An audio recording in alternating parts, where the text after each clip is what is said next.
Okay, check one. I do believe we are live. Welcome to another Sunday morning live stream. It's going to be a super casual stream today. Today, we're going to be making a drum kit from scratch for the Patterning 2 iPad drum machine app. Using some new tech today in the stream, and I'm a little bit nervous about the levels today.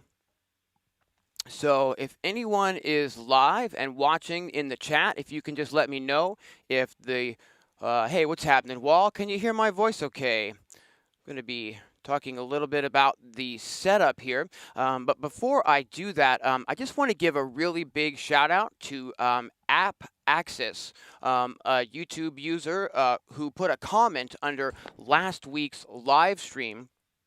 Last week we got up to talking about a lot of hardware stuff, and we got talking about my lack of like a finalizing limiter type of setup for my setup.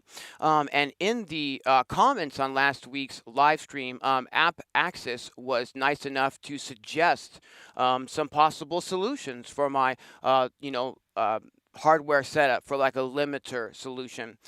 He suggested that I check out the DBX 166XS, which is actually a hardware limiter that I was unaware of. And I spent a lot of time this last week checking into that and finding a couple of other limiter options along the way. One of which we're actually using today. Hey, what's happening, Travarsi? What's happening, Ives? What's happening, Toballusion? All right. So what we're using today is a test. This is, it's actually right over here, and what it is a dual channel limiter from ART. It's the dual limiter Classic PWM limiter, and it's a two channel stereo limiter. I've got it, operating in stereo mode today. And the intention is that we should hopefully be able to get a little bit of a louder stream than normal today, but without distorting the levels. That is the goal anyhow. Before we get started today, I just want to say that if you've been enjoying my content, please hit that like button. It helps the YouTube algorithm to share the stream to as many people as possible. Also, if you do want to support the work that I'm doing on this channel, I'm over on Patreon, where you can sign up to support for as little as $1 a month. Lots of free samples and behind-the-scenes goodies over there. And also, directly underneath this video is going to be a little join button where you can join up to support the channel and join up with Dean's Synth Squad. I really appreciate all of the support. And let's go ahead and get started today. So if you're unfamiliar with the Patterning app, this is an awesome iPad drum machine. The app itself is not a free app, but once you've purchased the app, you can access their cloud kits, and you can log in and download literally hundreds of drum kits that are made from the company, but also mostly users. You can also make your own drum kits for the app and upload those to the cloud for other people to use as well. A fantastic app, and really creatively inspiring, because again, you can just download so many different drum kits to get started. I don't know why I don't use this more in my workflow. It's always one that when I do use it, I'm like, yeah, I'm going to use this more, My intention today is that we're going to use some of this other gear out to create the drum kit. My intention is that we're going to use the Akai Force to sample some drum sounds into and collect some drum sounds. We need 8 sounds to build this kit for Patterning 2. And the reason that I want to try to sample the sounds into the Akai Force and not just like directly into the iPad is that we can use the effects inside of the Force and bake in some EQ, hopefully, into these sounds that we're going to sample and create today, and just get a little bit more polish on the drum kit. I don't know exactly what we're going to create today, and that's sort of the beauty of this type of creative session, is we're just going to kind of see where this takes us. The only thing that I really know for sure is that I would like to complete a drum kit for Patterning 2 and get that uploaded to the cloud during this stream. So let's hope that that works out. Hey, what's happening, Lo? Thanks for tuning in. Yeah, MIDI out too. Another thing that's awesome about the patterning drum machine is that it has MIDI in sync. So if you're using it in standalone mode, you can use it. You can get your other gear synced up to it really easily as well. Okay, what I want to do first is I just want to check out a few of the drum kits that are available in the cloud right now to give you guys an idea of like what this drum machine is about. So if we go to the drum kit tab and then we just click on cloud kits here, it just takes us to their huge list of, free drum kits that we can download. We can sort these by the most recent kits, the most popular kits. We can sort them by the artist name. We can sort them by the name of the drum kit, or we can sort them sort of like by genre as well. Like they have them sort of broken down into like electronic, and then another section for just plain drum machine. They have a section for experimental. We have a section for analog, all that kind of stuff. So what I'm going to do is just click date so that we can see like the very, the most recent drum kits that have been added by users. This very first one here is called Girlfriend in a Soma. And so I think that's a reference to a Smiths song. And this is by Mike Lee. And if we open up the drum kit page, we can actually just preview what this sounds like here.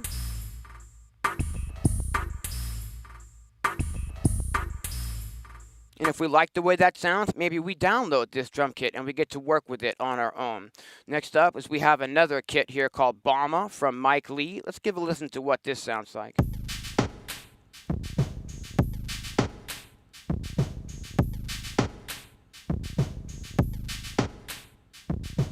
That sounds pretty cool. All right, let's go a little bit further down.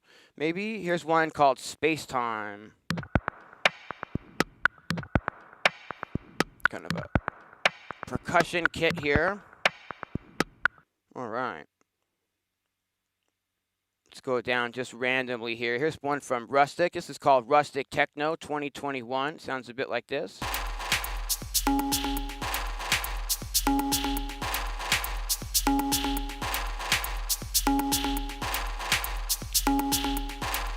Yeah, I don't know if this is multi-out personally. I don't actually use any of the multi-out features inside of AUM.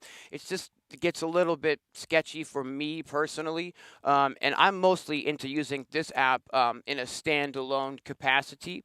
The neat thing about this also is that, even though it's a drum machine, it's basically just a sample player, which means that we don't necessarily need to load drum sounds only into it. We can also load like melodic sounds into it. In fact, yesterday, when I was searching the kit here, I mean not the kit here, but when I was digging through these kits, I found a kalimba kit, and maybe I can find that again real fast if I just search for kalimba. Yeah, fantastic. This is from Martin Newhold. I don't know if I'm saying that last name right. Sorry, Martin, if I'm not. But for instance, this is just a melodic, kit here. Martin sampled this awesome kalimba.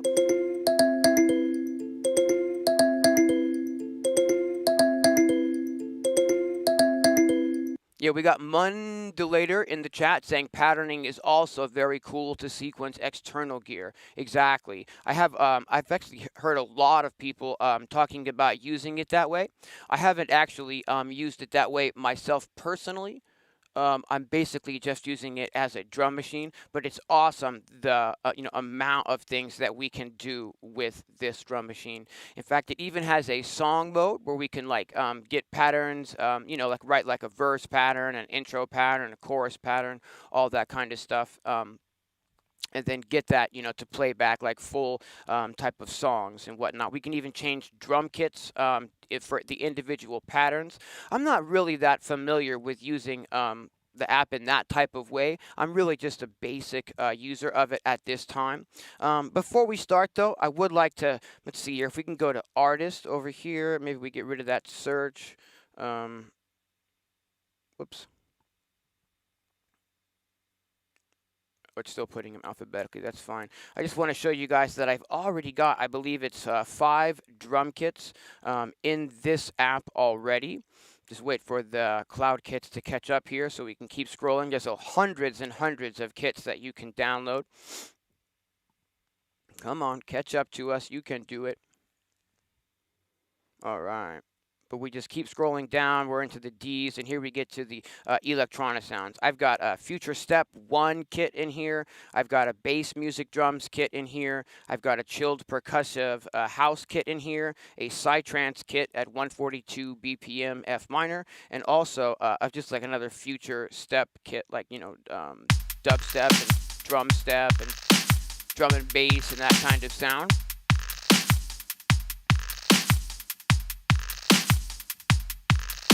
Well, if you want to send MIDI to your modular, you're going to specifically need, a MIDI to a CV to MIDI, a MIDI to CV, excuse me, converter, something like, let me change cameras here. Something like the Poly Ind Poly 2 would work. Also, if you don't want to have control over pitch, if you only want to use like for drum triggers, you could use something a lot less expensive than that Poly 2, something like the Erica Synths trigger to MIDI, or maybe it's MIDI to trigger, actually. And then you could get MIDI signals turned into trigger signals to trigger drums and envelopes inside of your Euro rack.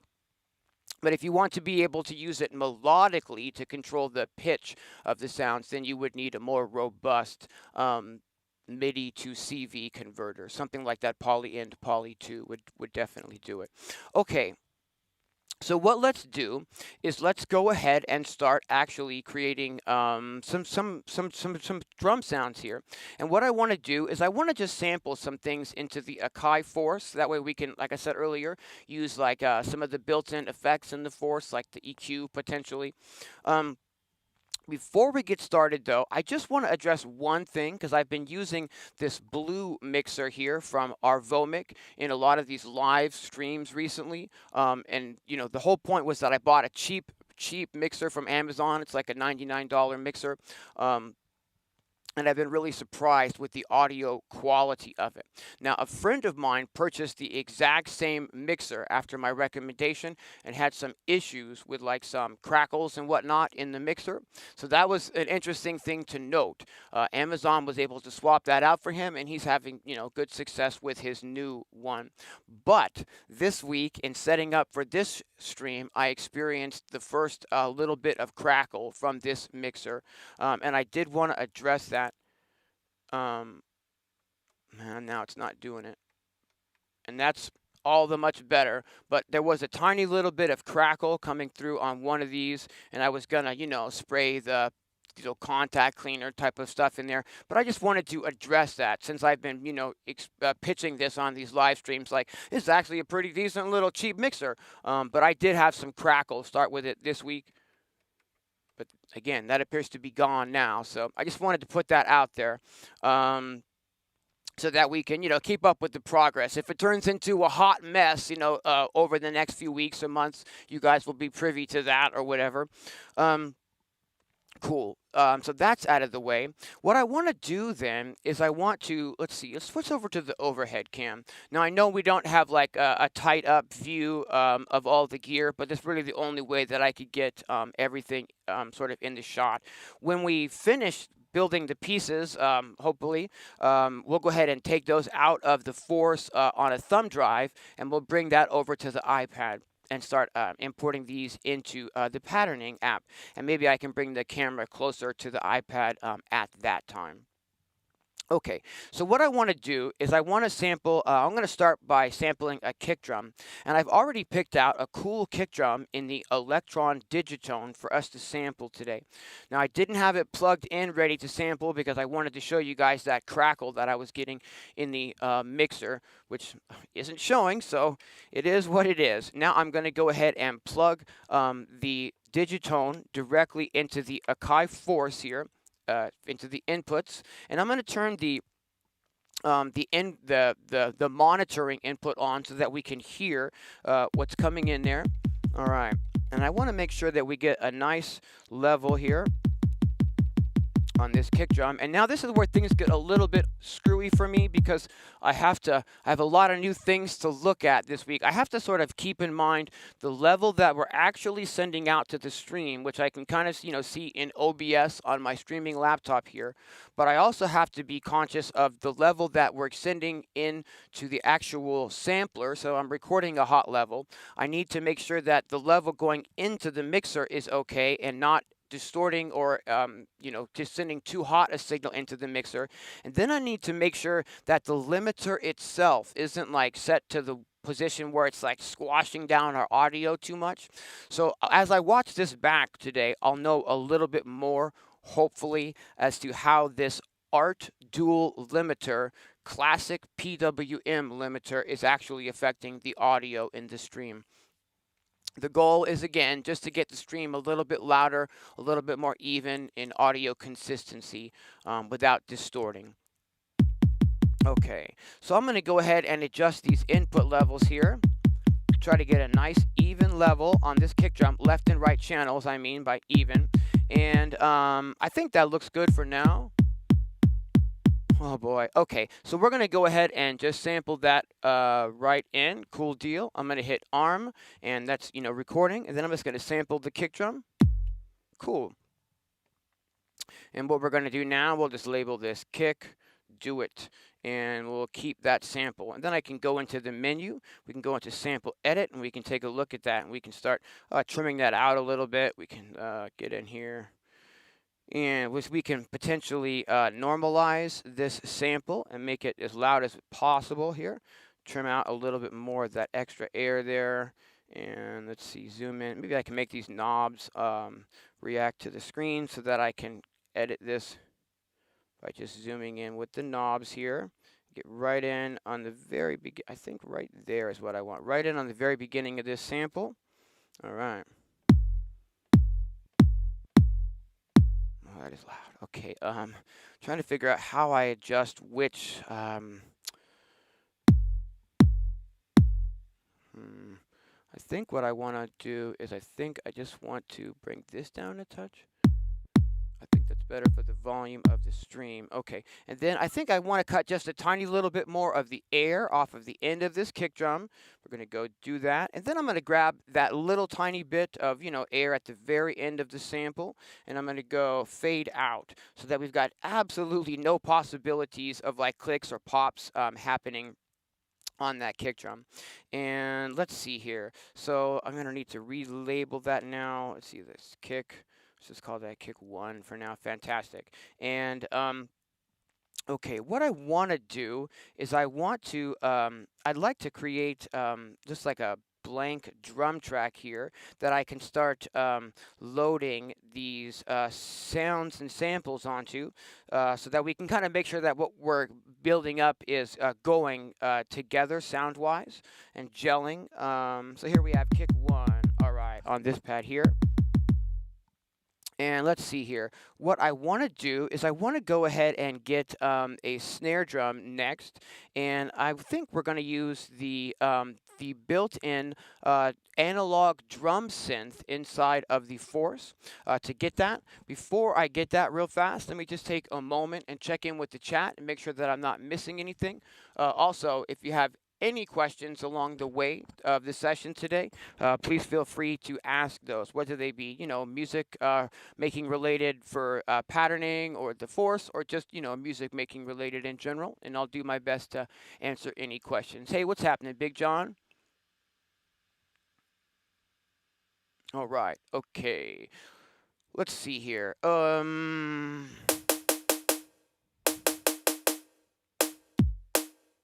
Yeah, I really like that snare drum.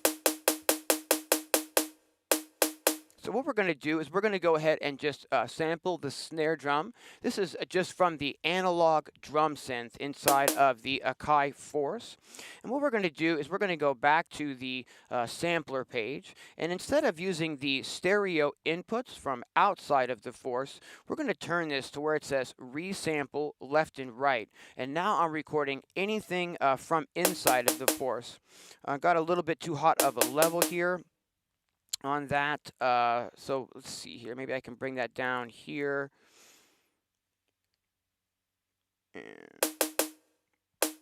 Perfect. Okay, so let's go ahead and sample that snare drum. I'm just going to arm that. We're recording now. And there's our snare drum. All right, cool. We're going to call this snare 1. Cool. And let's keep that sample. Now we can go into the sample edit page. And we can go ahead and edit this out. Process and discard, and we can start getting into the very beginning of that sample and trim it out right on the very beginning of the downbeat there. That looks good. Whoops, I'm moving the wrong knob. How about there? Process and discard. Okay. So make sure that I don't think I normalized this yet. Let's make it normal. Normalize is making it as loud as it can be without going over the 0 decibel limit. Just want to take off a little bit of that extra air space so that the sample isn't taking up, a lot of extra room on people's iPads, all said and done. We're going to go ahead and discard that. And then I'm going to select this end part again, and we're going to do a fade out. There's also a little bit of reverb that's baked into this sound. This is going to probably tame that a little bit as well. Let's find out. Yeah, I like the way that sounds. It gives a little bit of that reverb baked into the sound, but not so much that it's going to be dramatic. Let's go ahead and rename this now that we've made those edits, per se. And so we've got a kick drum and a snare drum. If I go back over to the drum plugin that I've loaded so that I can test our samples with, then I can go ahead and put the snare drum on this second pad real fast so that we can hear it in connection with the kick drum.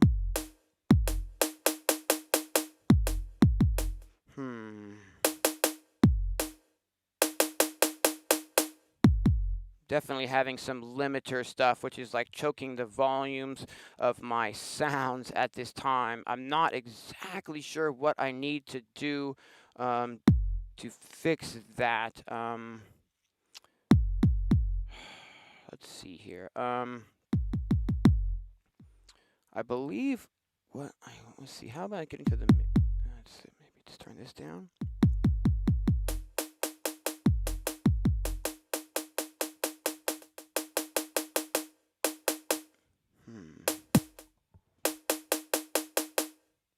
All right, we're going to go with that for now. Boy, I wish I could get these levels a little bit more situated. I hope you guys can hear everything okay.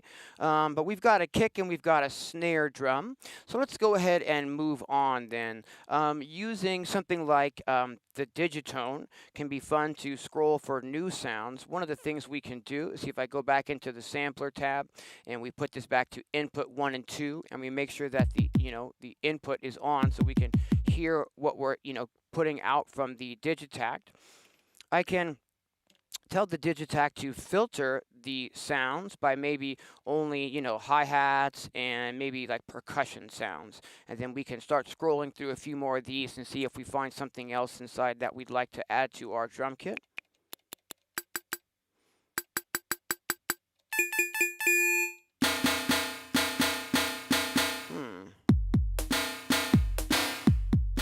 Kind of like that funky metal sound.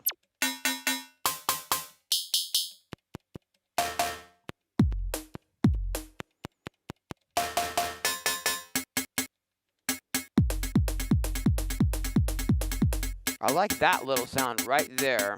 So I'm going to go ahead and sample that into the Akai 4. So we're just going to arm that, sample that little percussion sound in there. And we're going to call this Perk 1 for now, and we don't need to assign that. We're going to keep it. Go back to the menu so that I can edit that out. Perk 1. All right, let's go ahead and get in here and start trimming this out. We'll get in right here on the start of the sound. Right in on this. There we go. Whoops. Process and discard. Let's see. I'd like to normalize this as well, so that we're getting the most volume out of the actual sample that we can. Hey, what's happening, Tony? Thanks for tuning in. I like the way that sounds. All right. But yeah, I'm going to cut off that air that's hanging out at the end there for no reason. We're going to go ahead and discard that. Then we're just going to sort of zoom in on that and do a fade out at the end as well. It's going to tighten up the sample and just make sure there's no, possibility of any clicks or pops happening at the end of it. All right, that sounds great. And I'm going, now that we've done that editing, it's renamed the sample. So I'm going to call that perk 1 again. So we've got our kick 1. We've got our perk 1, and we've got our snare. Did I forget to normalize the snare? The snare just seems awfully low in comparison to these other sounds. We'll adjust that in the mix on patterning 2 when we're actually building the kit, so no worries there. Okay, so let's put that percussion in on this kit so I can kind of mess around with these sounds as we're sampling and collecting things. Again, I'm not really worried about the volumes or the mix. We're not actually building a drum kit in the Force. I'm just using this to sample these sounds in. Let's see here. I think we're still going to want to find some sort of like a hi-hat sound. So maybe we'll just sort of take off percussion from the sound filter in the digitone and leave it just on hat. And keep scrolling and see if we can find like a nice clean hat that maybe we want to use for this. Kind of like that one. Ooh, kind of like that one even more. Yeah, I like that. So we're going to go and sample that in. I'm going to go back to the sampler. I'm going to take a look at our levels here. I'm going to bring this up a little bit hotter. Whoops. Just trying to get the left channel even with the right channel here. Whoops. Almost. Yeah, I'm pretty happy with that. So let's go ahead and record that in. Cool. Let's call this hat 1. Again, as I edit it, it's going to rename it, and I'll have to call it hat 1 again. There's not really much I can do about that. I'm going to go into the menu and go into the sample edit page. We're going to find hat 1, and we're going to start trimming this out. All right, process and discard. And we're going to get right in on the very beginning of the sound.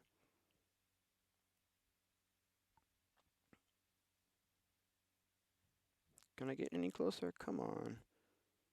Okay, so maybe I can, yeah, cool, I can do it that way. Okay, so process and discard.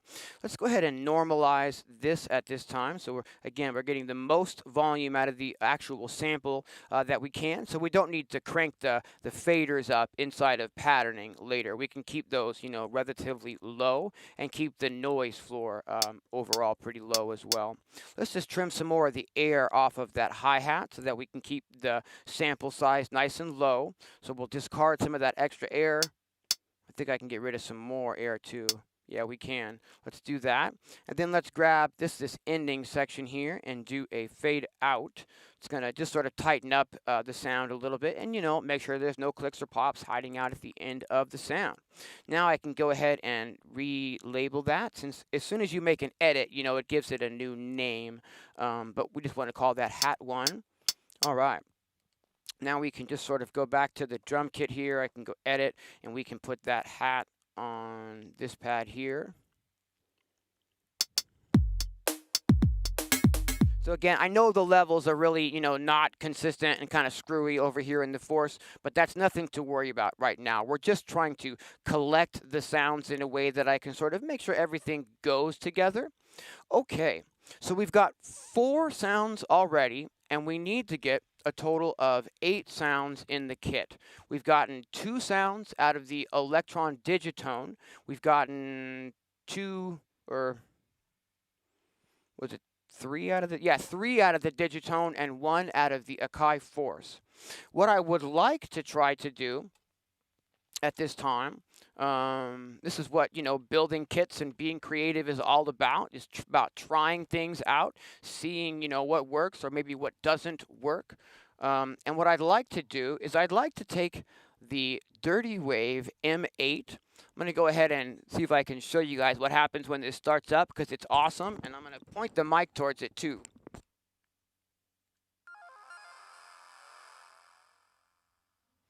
All right, I just love this thing. For those who don't know, this is a little handheld music making tracker device. It has three built in synthesizers. One of those is the mutable instruments braids module. So it actually has a Euro rack module like algorithm inside of it. It's got it loads stereo samples, 24-bit, not just 16-bit. It's got MIDI out. You can use it as a sequencer, all that good stuff. And one of the things that's really cool about it is it has what is it called? It's like it's like a kind of like a built-in lo-fi mode where you can sort of down sample a sample, and I think I'd like to try that. So this is like complete experimentation. We're gonna maybe try to find like an effect sound, or maybe another snare, or maybe another percussion sound, or something to that effect. And I'm hoping that we can use the sort of like lo-fi effect inside of the mate here to, give a little bit more character to whatever sound we pick to work with. Let's see how this all works out. So what we're going to do is I'm going to plug in the mate to the input of the force here. Take a second, check in with the chat. Yeah, neat little startup, right? All right, and we're going to take the audio out from the mate. I'm just going to push the digitone a little bit out of the way here. It's already actually playing the song that I've got in here. Well, while we got this going, let me go ahead and turn the volume up. And see, for those who were hanging out on last week's live stream, we did some halftime groove creation over here, and I needed to, break everything down again so that I could work this week and whatnot. But I really liked what we created last week, so I recorded all of the parts out, and I made a sample pack out of those parts, and my patrons get access to that sample pack free of charge. Again, if you want to support the channel, definitely check me out over on Patreon. For as little as $1 a month, you get lots of free samples and all kinds of behind-the-scenes stuff.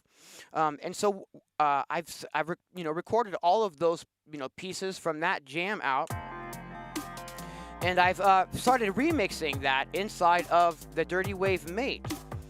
And let's see here.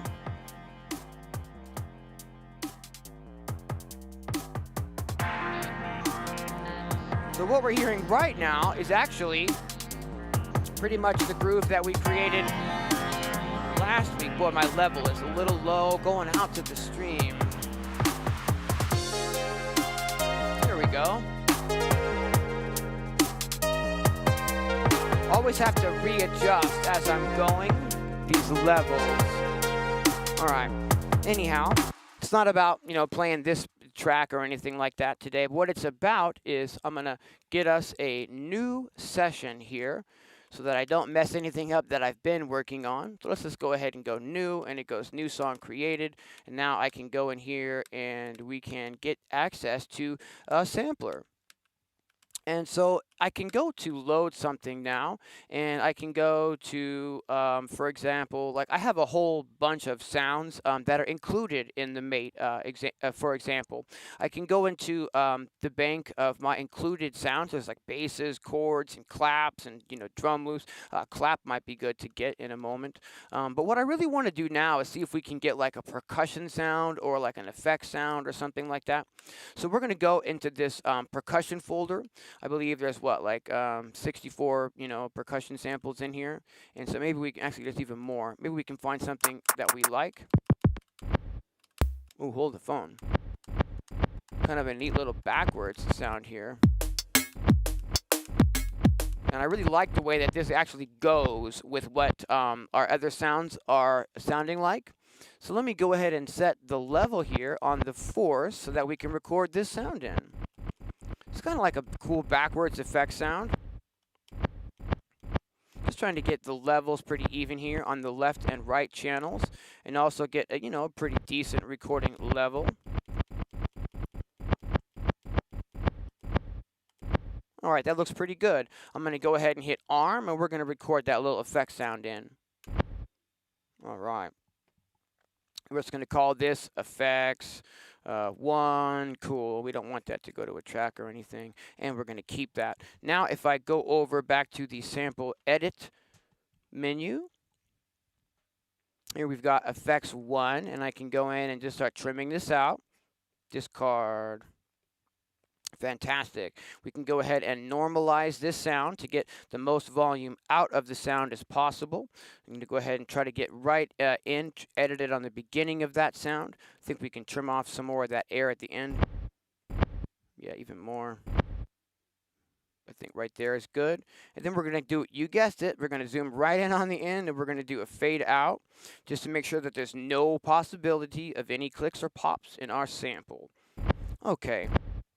Now that we've done that, we're going to go ahead and relabel this because, again, once we edit it, it gives it a new name, so you're not like overwriting things or whatever. So we're just going to call that effects 1, and I'm just going to go ahead and really quickly like drop that onto our one of these pads in our kit so that I can hear it real fast with the other sounds. Effects 1. Okay, so I think these sounds are, starting to go together. 1, 2, 3, 4, 5. We got 5 sounds, and we need 3 more sounds. Let's see here. I'd like to maybe try to get another hi-hat sound so that we have, more than just one hi-hat sound in the kit. So if let's see here. If I go up to another folder here in my, basically what I tried to do when I was creating the samples to be included in the mate, I just tried to create like a factory library type of thing. So there's all type of the sounds you would need to create electronic music here. Got a folder full of hi-hats. We can just start checking those out. Ooh. What I want here is I want a hi-hat that will, complement the existing hi-hat that we've already got here.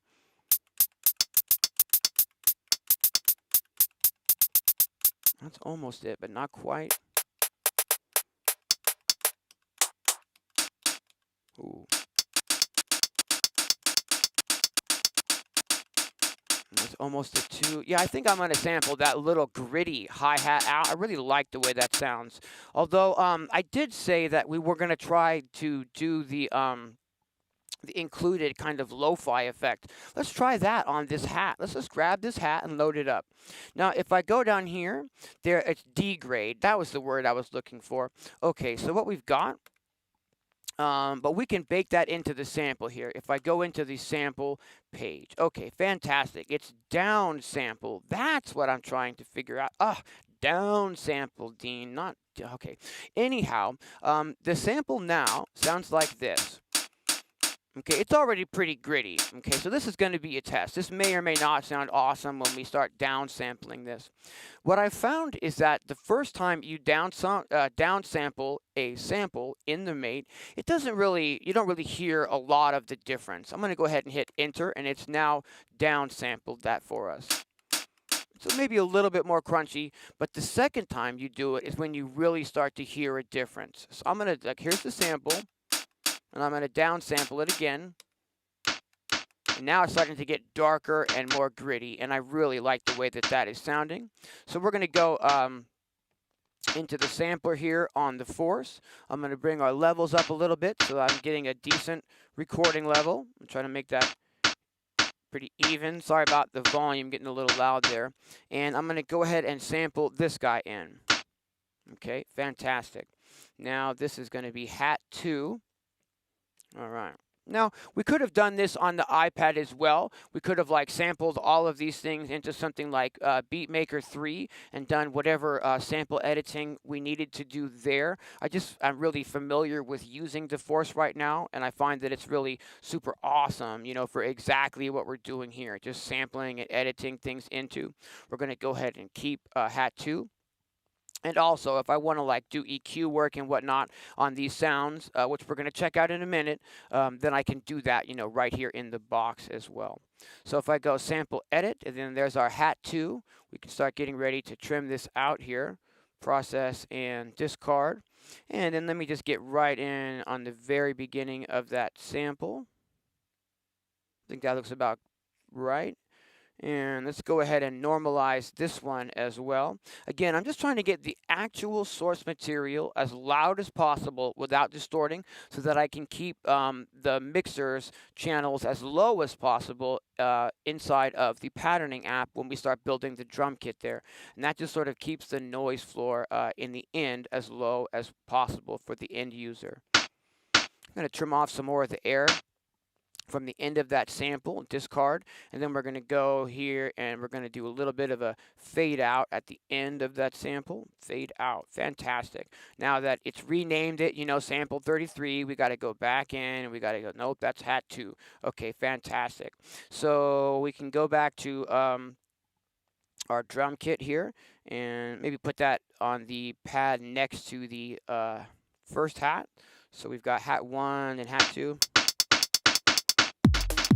And again, I'm not worried about the levels of the mix or anything like that. So we've got 1, 2, 3, 4, 5, 6. So we need 2 more sounds for this drum kit. Something maybe like a clap could be good. Something like a shaker could be good, maybe. Something like a ride could be good, maybe. Hey, what's happening? Audible video? What's happening? Grant, thanks for tuning in, guys. We're just having a super casual stream today. We've just sampled a couple of sounds out of the Dirtywave M8 tracker, a couple of my samples from my sort of factory library in the mate. We sampled a few drum sounds out of the Electron Digitone, and we sampled the kick drum out of the built-in analog drum synths from the Akai Force. I think what we're going to do is go ahead and turn the mate off for now. All right. And we still need 2 more sounds. We need like a nice, I think, I'm trying to decide here, because between a ride, a clap, and a shaker, I'm going to have to drop one of those sounds because we don't have enough space. I'm trying to decide, you know, do I want to have a ride in this drum kit or do I want to have a shaker? Because I don't think I want to drop the clap. I think we want to have a clap in here for sure. So I think maybe the ride can be solved by searching for something from like one of my sample packs or something like that. And that should be pretty straightforward, I believe. If I just go load inside of the Force here, I can just go to my folder of sounds, the Electronisounds folder. Maybe we can find this out of my reflective sample pack. I've got a lot of drums in this pack. And I'm just looking for a ride at this time. So if we go to the cymbals folder, and there's going to be some crashes in here and also some ride cymbals at the bottom. Ooh. Ooh, I like that one. Yeah, that's the one for sure. I'm going to go ahead and load that. Load that. Cool. And I'm just taking a look off the screen here at, I have some visualizers set up off the screen in Ableton that I'll show you guys in just a moment. We're going to take a quick look at not the EQ, but the frequency content of these sounds and decide whether we need to do EQ on them. What let's do now is try to find a clap sound. I'm not sure what we've got in the, I don't believe there's like a sort by clap per se inside of the Digitone. Yeah, so we're going to pass on that. And now I'm just trying to decide if I want to search for a clap out of my samples in the Force, or maybe if we want to sample something in from the MC707, which just happens to be sitting here. I think that might be an interesting way to approach this. All we need is just a clap sound. We've got 7 sounds out of 8 already. And there's definitely some, awesome drum sounds inside of the MC707 here. So I'm going to do some walking in front of the camera and rerouting of cables and whatnot. And we're going to route the MC707 directly in to the Akai Force here. And if I go back to the menu and go to the sampler, maybe these are probably going to be a little loud to start off with. All right, what we can maybe do is maybe create like a drum track And then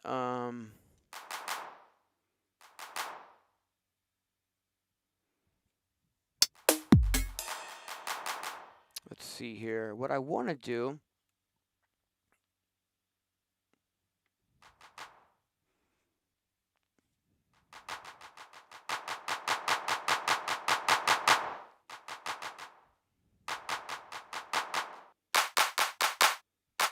is I want to find a tighter clap. Something nice and tight like that there.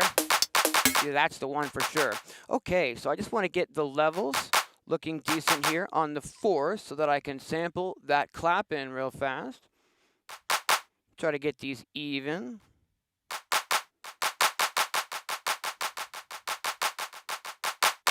All right, I'm going to go ahead and arm that for recording. Pop that clap in. And we'll just call this clap 1. Don't need to put that on a thing. And cool. Now we can go into the menu and we can go to sample edit. And I believe this is going to be, you know, our 7th, our 8th rather sound. So we're going to be good to go here in just a minute. We're going to be able to start actually bringing these sounds over to the iPad. Cool deal. So let's go ahead and edit this out. We're going to normalize this as well so we get a nice hot level on the clap here. All right, and let me just start zooming into the very beginning of the sound. And we'll go ahead and trim that out. Then we're gonna get rid of some of the air at the end of that sound. Again, the goal here is to take up as little room on someone's iPad as possible once they download the kit. If I leave all this air at the end of these sounds, you know, our drum kit's going to be like 1 or 2 megs instead of just like a tiny file. And, you know, if you downloaded a couple of hundred of those drum kits and they're all a little bit, you know, extra, it starts to fill up, you know, space on your iPad that you really don't need to have filled up. So I really try my best to get these samples, you know, edited properly if I'm going to, you know, do something like put them in an app where people are going to have them on their iPad, if that makes any sense. We'll go ahead and fade out the end of that sample at this time, and then we'll just relabel this one, clap 1. All right, so we've got all of the sounds that we need to put together a kit now. I can go ahead and turn off the digitone. In fact, we can actually just remove this from the table because we're done with this for today. Get some of these cables out of the way, right? Or not. I can just go backwards with these and get them later. And now I can just move the digitone out of the way for now. All right, and we can sort of bring the iPad a little bit more front and center. And now I'm going to try to bring the camera. Actually, I'll wait in just a minute because first we're still going to need to, let's see here, save all these to the... Oh, wait, no, right. I want to see if we want to do any EQ work on these sounds before we bring them over. Right. So this is a perfect example, the perfect opportunity, rather, to show you guys what I'm doing. I've got Ableton Live over here. Open, I'm change the camera, open off the screen so that I can see some visualizations on the audio that we're working with today. Okay, so over here, I've got the Isotope Tonal Balance Control plugin. On the left, I've got the FabFilter Pro Q3 plugin. And my voice is coming through now, so what we're seeing is, you know, the frequency spectrum of me talking. But if I stop talking and play our sounds, you know, I can get a really good look at what they actually look like in their frequency content.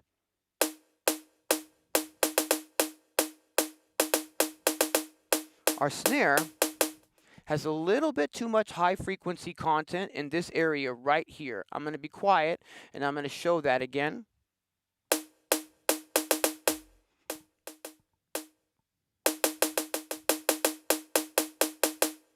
So there's a peak here at about 11,000 kilohertz. As I talk, you know, my voice is coming through, but I'm focusing on that peak right there, which was from our snare drum. And what I would like to do is I would like to try to tame that a little bit so that, you know, our sound is clean and that there's not too much high frequencies in the drum kit. So what we're going to do is we're going to go, actually, let's go ahead and save our session before we go any further. Let's just do a shift and save and get everything saved. So if anything happens, we've got a nice free, nice, saved state to go back to here. And I'm just going to go, sorry about that. I don't want to process this rather, but I want to hold the edit button down and touch the snare. I just want to go to the effects page of this one pad only, and I want to choose the air parametric EQ so that I can put a little bit of EQ on this sound, and then we're going to bake that into the sound. I'm going to bring up the EQ so that I can make some settings here. And what we want is that little bit of a dip. We want to take out that little bit of a peak at 11 kilohertz. So I'm going to try my best here to tame that little peak.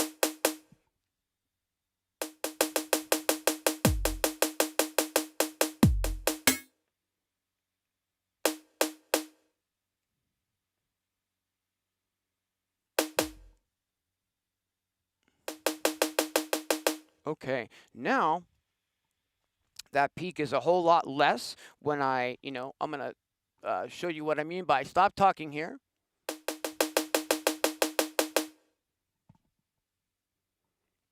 See how before it used to kind of go up a lot right there, and now it doesn't. Okay, now what we need to do is we need to get that baked into the sound, because currently it's just an EQ, on the sound inside of the force. So if I just put these samples onto a thumb drive, it's not gonna, it's not gonna include that EQ. I want to go ahead and save one more time just in case anything goes wrong. And what I want to do is I just want to bake that sound, that EQ into this sample. So if I go to edit, there's a little like a little icon here, which is like a down arrow. And basically what that means is, it means resample this pad with anything, with any settings you've got made. So if you have like envelope settings or like, if there's 4 different slots for effects, we could have put, like, I don't know, a lo-fi effect. We could have put like a reverb or something. It doesn't matter what's here. What matters is that when we press that downward arrow button, it's going to resample this pad with every setting that you've got here baked into the sample. So if I just press down here, and let me give this a name. Let's just call this snare resample. And I don't need it to go to a pad. Whoops, it doesn't matter. Okay. Oh, I see. It does matter because it's going to put it on the exact same pad. Of course, Dean. So we'll just call that snare 2, and I don't need an audio tail. There's, like, for instance, if we had reverb on the pad and we wanted this resample to catch that reverb, I would need to add a little bit of, extra space to the sample here, and that's what this audio tail is for, like, reverb tails and delay tails. But since we don't have anything like that, I can just say 0 seconds and do it. And what it does is it resamples the sound through the EQ settings, that I've made, or any other settings. And then here's our new sound.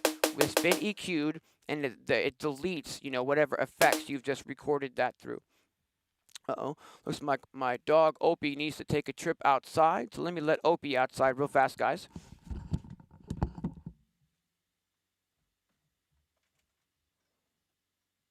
you get Opie outside, please?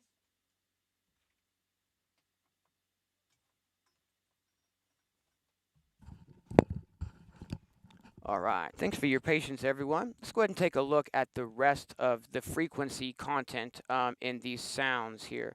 So we've taken a look at the kick drum. I think the kick drum might actually have a little bit too much low frequency content on it. So what I'm going to do is I'm just going to hit edit and make sure that I'm on the kick drum pad. Also, something is definitely happening with my voice and the compression and the limiting here. I have to turn this way down to get that kick to. All right, well, I gotta have to get that sorted. But what I want to do is, it sounds like my voice is coming through really clean, but a lot of the other stuff is getting pushed down, it feels like. Okay, so I'm just gonna put an EQ on this kick drum. I'm going to remove any like really sub frequencies beneath about 30 hertz, and I'm just going to Also, bring down the low frequency content at about 100, just a tiny little bit, maybe about a decibel and a half.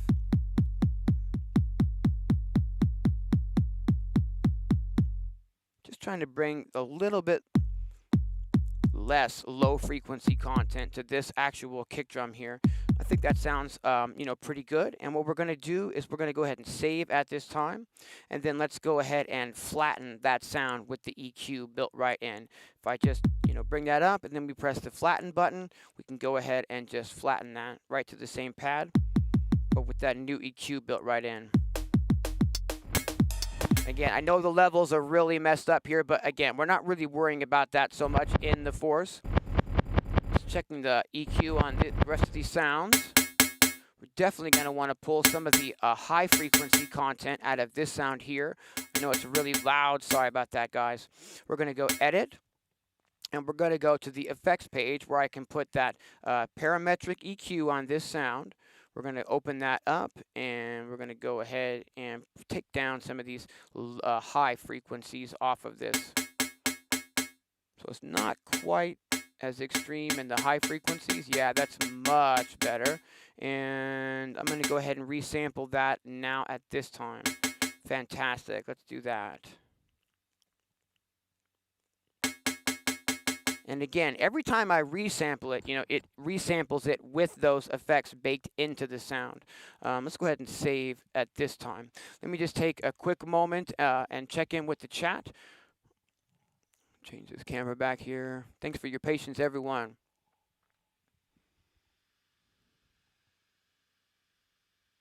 Yes, Patterning 2 is absolutely a sample player, and that's what we're doing now, is we're creating some drum samples that we can load into Patterning 2 and create a drum kit from samples. That's exactly right. Looks like Lowe's got it. Okay, so we've got all 8 sounds. We just want to make sure that there's no more EQ that we want to do on these sounds. So I'm just taking a quick look, at the visuals. Definitely want to do a little bit of EQ on this hat.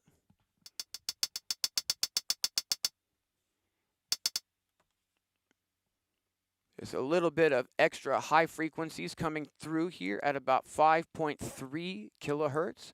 So we're just going to tame that super gently here.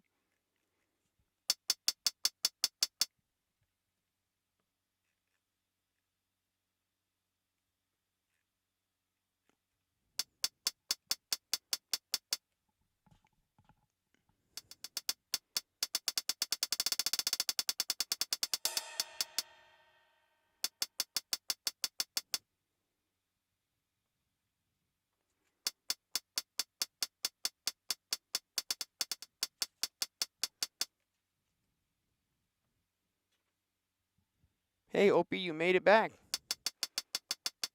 All right, so just tucking some of those high frequencies back on this sound. Then we're going to go ahead and go back to the edit so that I can resample this right in. And unfortunately, we just crashed the Force.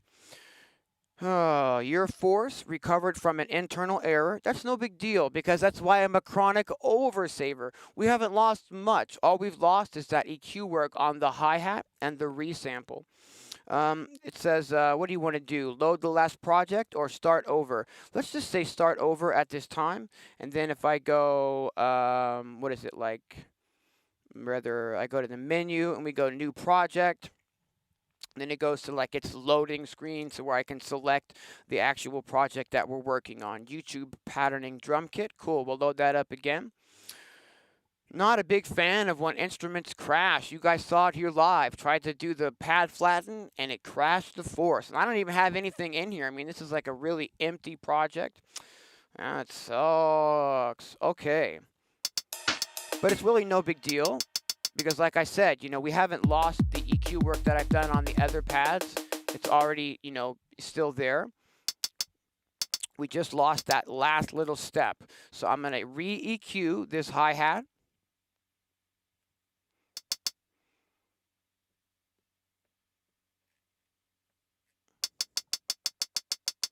Okay, and we want to take down a nice portion right about 5 kilohertz.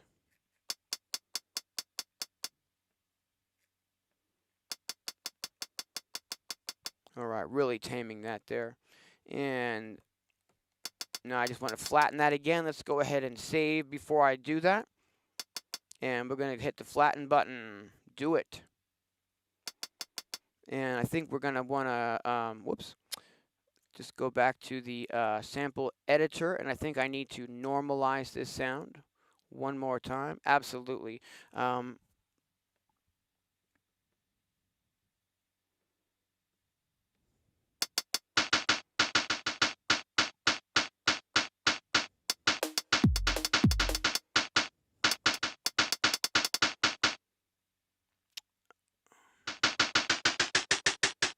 I'm playing now with the tuning of our second hi-hat sample.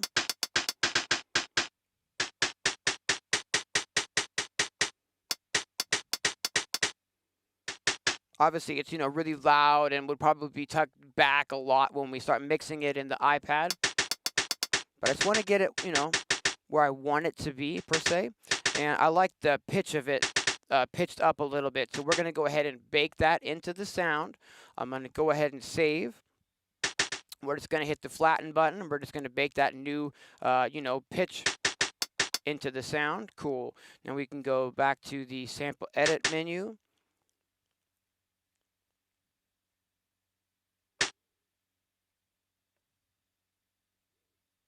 Whoops.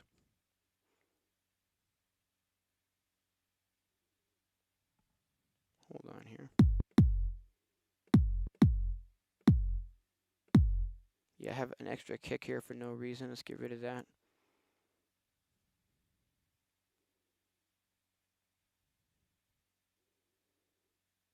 Okay, now I just got to figure out which of these hi-hats are because we've got some resamples and whatnot. So I've just got to figure out which of these sounds are the ones that we're keeping. That one is the one that I've resampled. I'm going to delete that. Clap looks good on the EQ. Effects looks good on the EQ. There's our hat too. That sounds good. There's this one, but now I need to trim that out again for some reason. And let's put that fade out right at the end just in case.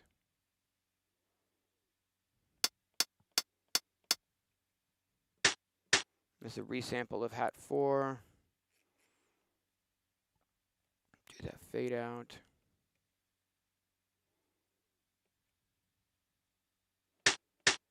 All right, so let's see here.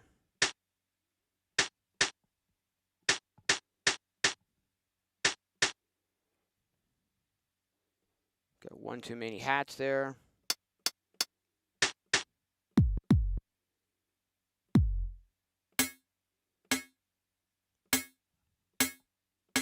So we've got one too many percussions as well. Delete that one. All right. We're looking good. All right, that ride doesn't need any EQ. Fantastic. Well, it's a resample of our snare, isn't it? Yeah, I want the resample. Let's get rid of this one. And go back here and make sure that that is normalized. We're almost done here working with the actual samples. All right.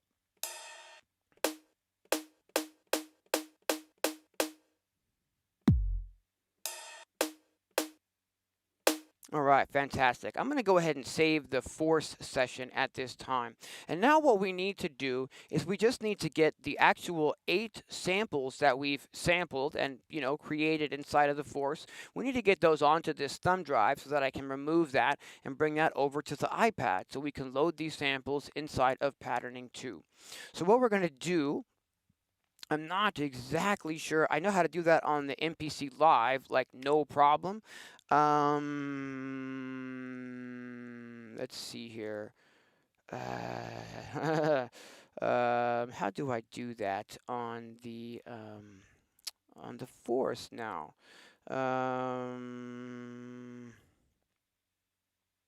Because if we just save the project, it saves it to like a singular project file. But what I need is the actual samples. Maybe what we need to do is is just make sure that thy samples are assigned where I want them first. Let's just see if we can figure that out here. Kick, snare, and the hats, then the effects, then the percussion, then the ride, and then what do we have, like am I missing a sound? What?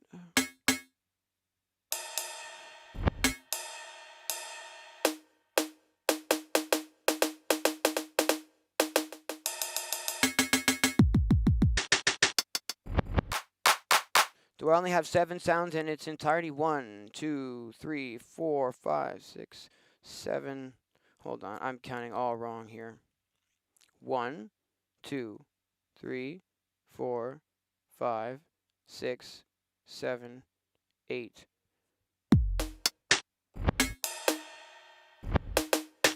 But I'm missing a. Oh, come on. What? I don't. I see. Do I have too many hats? Is that what the deal is?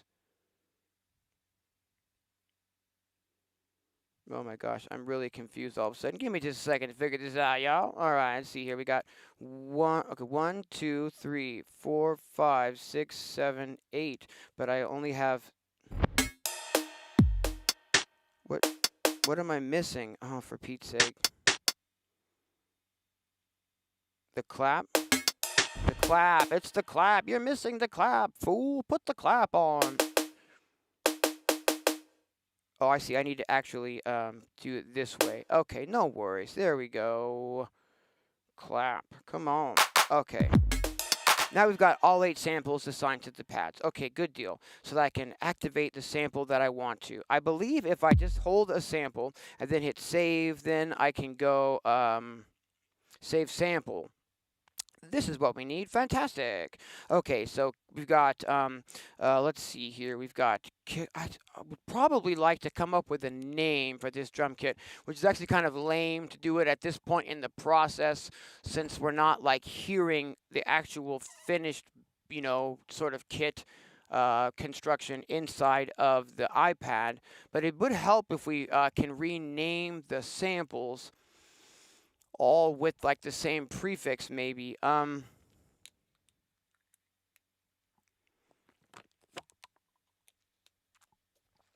just trying to think of a name for this drum kit on the spot really fast here. Certainly don't miss the clap. Let's see here.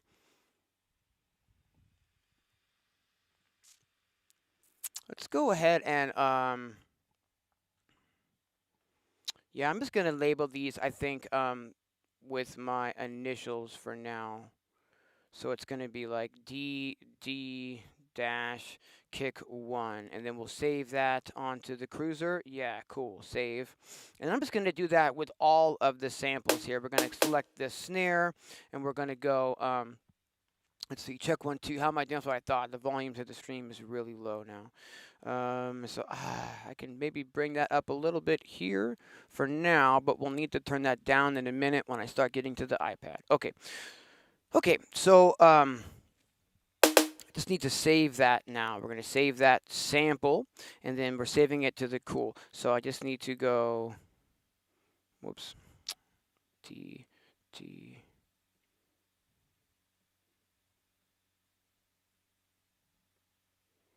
and save. Okay, now we've got the hat, so we're going to go save, and I want to save that sample. So we're going to go and hat 1, and we're saving that to the cruiser. And then this, whoa, these are really loud. I'm sorry about the volume discrepancies in this stream, guys.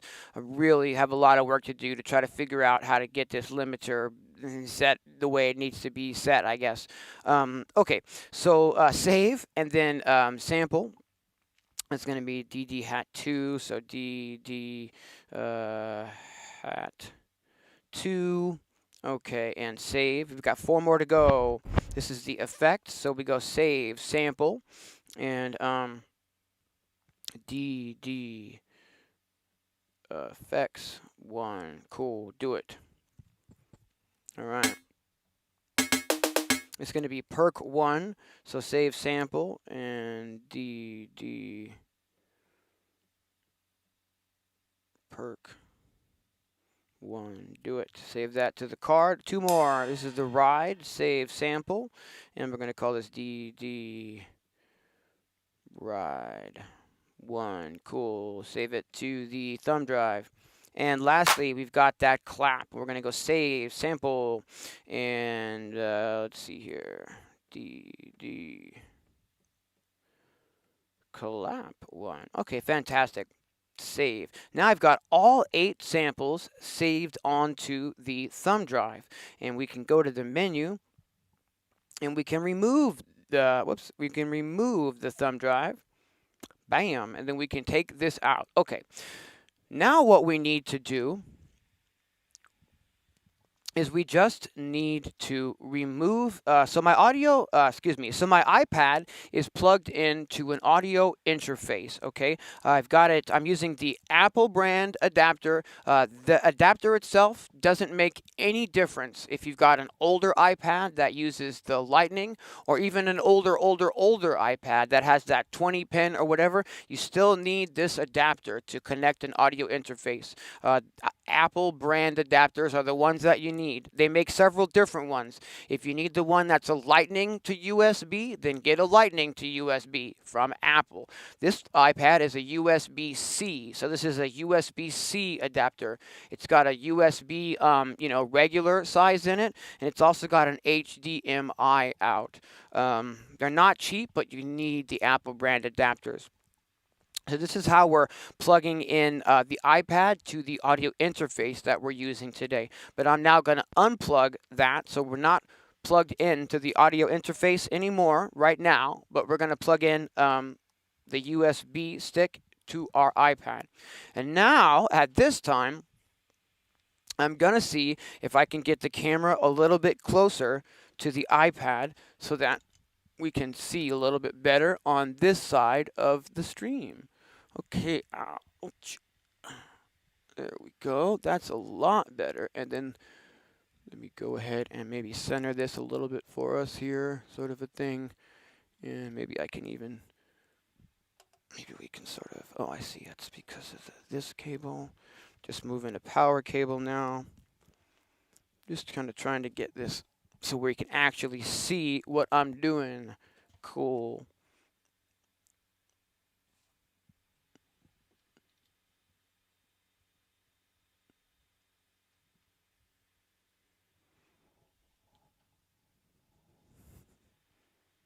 Come on.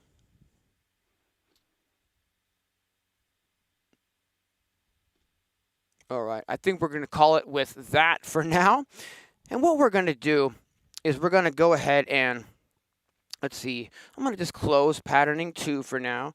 And I'm just going to go to like the files, right? And this card is labeled now inside the iPad. It sees my USB card. That's just the cruiser. And so we should have 1, 2, 3, 4, 5, 6, 7, 8 samples ready to go now that we've created and EQ'd and done a little bit of processing on. If this was just me working on my own, I'd probably take a lot more time in collecting these sounds and EQing and processing these sounds and make sure that everything is like exactly the way I want it to be. But on these live streams, we try to just sort of go, if you get my drift. I don't want to, waste too much of everybody's time trying to get a concept across. But what I want to do here is I'd like to, let's see, I'm really bad actually at navigating the iPad in general. But what I want to do is I basically want to, I want to copy this whole folder of samples onto my hard drive, basically. I don't suppose I can just grab those, right?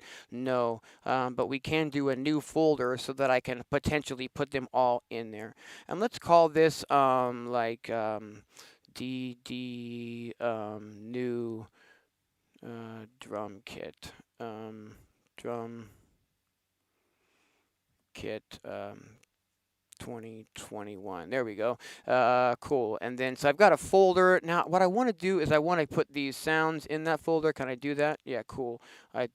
probably a way to just grab these all at once, but if there is, I don't know how to do that. So forgive me if this part of the process is tedious, you guys. I actually only use the iPad for music production. I don't actually use it for like everyday activities and whatnot. So a lot of times, some of the just general navigating around the iPad is kind of lost on me, if you get what I am saying. All right, but what I want to do basically is just put those all into a folder, and now I can like copy this folder and put this folder anywhere I want on my iPad. I store my samples inside of the Beatmaker 3 app. So I'm going to just highlight that. I'm going to go copy. Then I'm going to go on my iPad. This is now, you're going to go wherever you are storing your sounds in your iPad, and you're going to want to, file those there. Mine are basically inside of the Beatmaker 3 app, because that's the app that I use probably the most with samples on the iPad.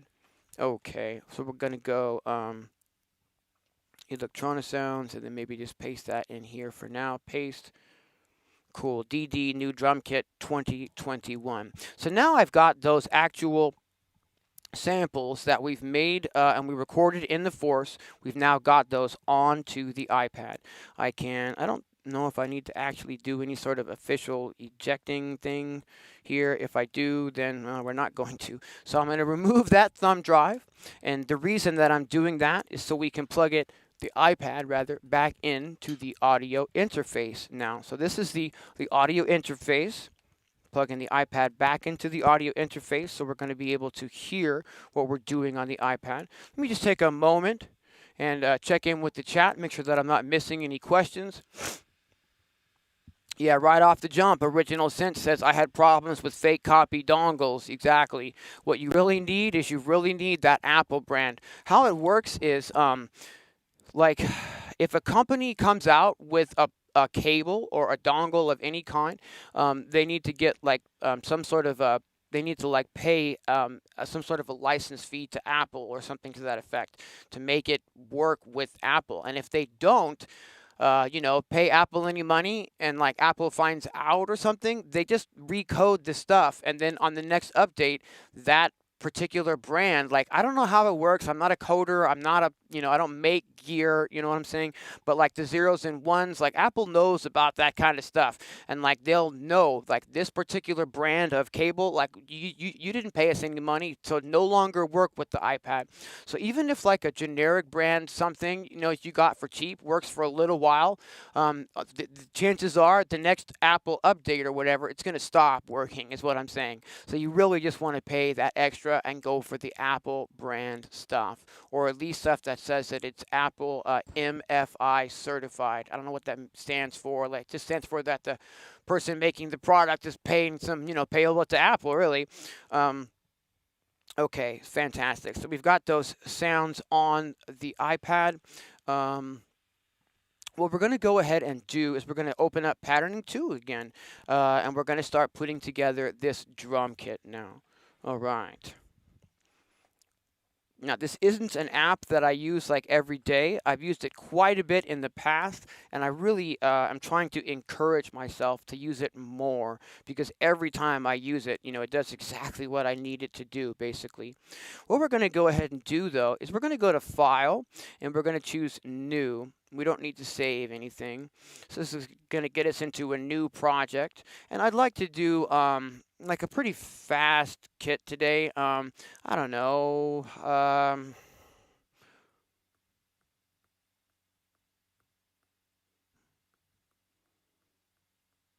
don't know. Maybe we'll start off with like 144. Maybe I kind of think I want to start off with something even faster, maybe. So maybe we'll start off at like 150 today. And let's see, if we go over to the pattern, now what we can do is we can start creating, a groove, and we can start loading, our samples into the app and whatnot. We just put like a really basic kick drum pattern in, right? Okay, and what I want to do is I want to tap to open so that I can start scrolling and find our samples. Let's see here. Import, new folder, sample library. I guess what we want to do is we're going to want to import. So we're going to go to import, and we're going to go to files. And again, this is where we're going to want to browse wherever we've just put those files on, on the iPad. Mine are in the Beatmaker 3 app, so that's where I'm going. Imports, and then Electronisounds, and then in here, DD new drum kit. Fantastic. So we're going to grab the kick drum, and we're going to go import, and we're going to go files. Please don't make me go back there. Yeah, right, it just knows. Fantastic. So we're going to go snare, we're going to go import files, we're going to go clap, we're going to go import files, we're going to get the effects, we're going to go import files, we're going to get the hat, we're going to go import files, and we're going to get the oops, can't communicate. Let's try again. Second hat. Okay. Then we're going to go import files, and we've already got the kick. How about the percussion? And then one more. Import files, and there's the ride. Okay, so 1, 2, 3, 4, 5, 6, 7, 8. All 8 samples have now been imported into the app. I'm just going to take 1 second and check in with the chat.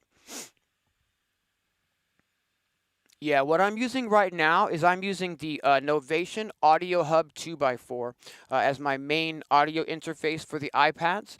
Unfortunately, Novation has discontinued that audio interface a couple of years ago. You can sometimes find them used on like reverb.com and on eBay. They're built like a tank. I actually have 3 of them. I used to have 4 of them. I think they're an amazing audio interface for using with iPads. You've got 3. The reason they call it the Audio Hub is because it has a built-in powered USB hub, so we can plug in like 3 different USB devices directly to that controller, to the interface itself. I mean, like MIDI controllers and whatnot. Okay. Hey, what's happening? Colin, thanks for tuning in. What's happening, Dale? Yeah, Sample Crate is supposed to be a good app for finding samples. I know Doug demoed that a few months ago. I haven't checked that out yet, mostly because I'm just storing my samples inside of Beatmaker 3. But there's certainly like not a great workflow there. It'd be nice to have something that, sorted them out, or you could search. I mean, I could definitely use a little something extra for sure there. Okay, so let's see. What we want to do now is we want to start creating this drum kit with these sounds. So I want to put on the first pad, I want to put this kick drum. On the second pad, I want to put, I'm saying pad, but you know what I mean, a slot, sample slots here. On the second slot, I want to put our main snare. On the third slot, I want to put our first hat. On the fourth slot, our second hat. On the fifth slot, I want to add our clap. And let's see, then we're going to add the effects, and then we're going to add the percussion, and lastly, we're going to add the ride. So all 8 sounds now have been assigned to this kit. If I go over here, it's currently untitled. Let's go ahead and give us a name at this time. Let's call this Electronisounds. Dash live stream kit. Electronisounds live stream kit done. Okay, cool deal. We've got our tempo at 150, and we've got our pattern here started with our sounds. All right. And what I can do, hopefully now, is start actually adjusting the level of the app a little bit so we can hear our volume a little bit better today. It's like I'm going to go to the mixer because right off the jump, our snare is way too loud compared to that kick drum. And what I want to do is I want to take a look at our levels over here and make sure that I'm not sending anything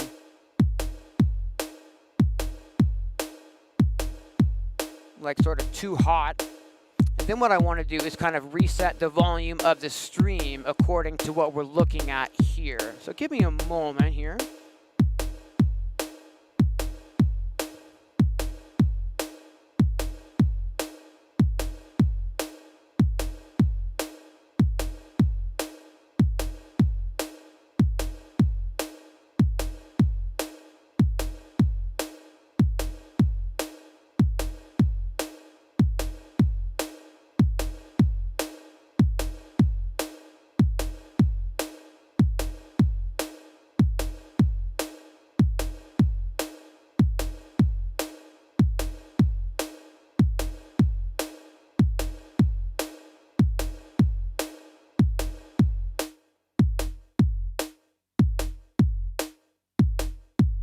what's really odd is there are some settings here on the mixer, which I'm a little confused as to why they're there, because we started a new drum kit.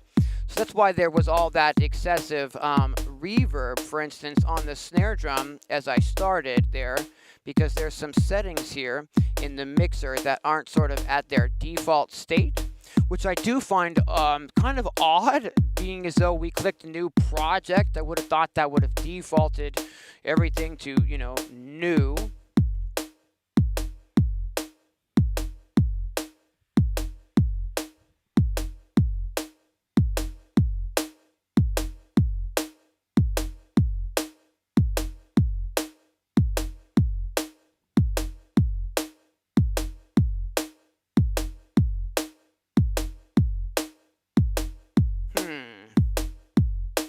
I'm already having a little bit of confusion here, because I can clearly hear that our first snare drum is hitting harder than our second snare drum.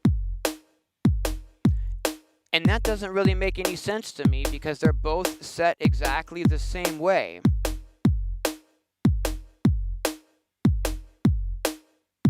Like, they're both set at full volume. So I'm not understanding really why we're hearing this one clearly louder than the first one. It's definitely not something on my I don't know what that is doing exactly. It's definitely not a setting on the limiter, because that's not grabbing too much here.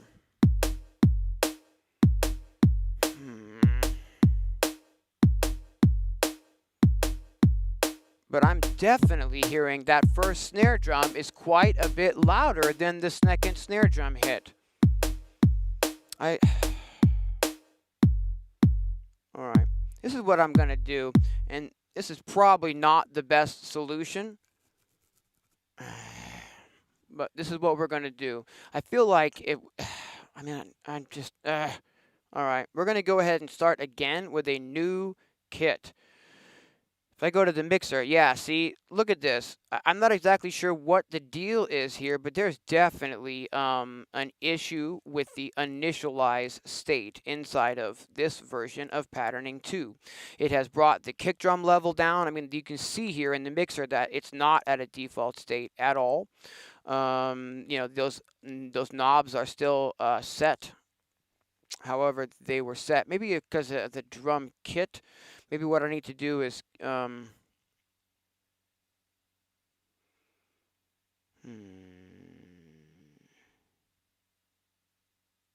looking for a button now that says, initialize drum kit. I don't really want to add another one. That wasn't what I wanted to do.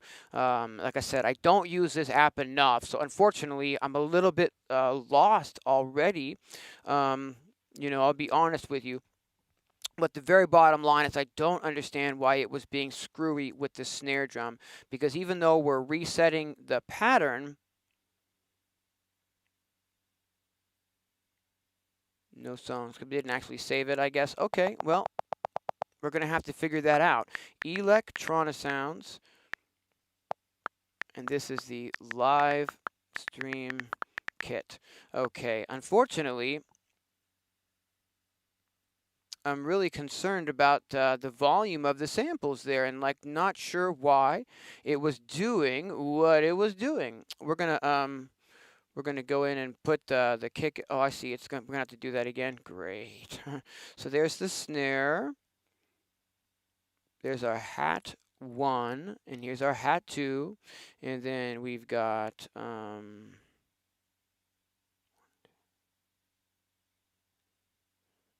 percussion, the ride, and the clap.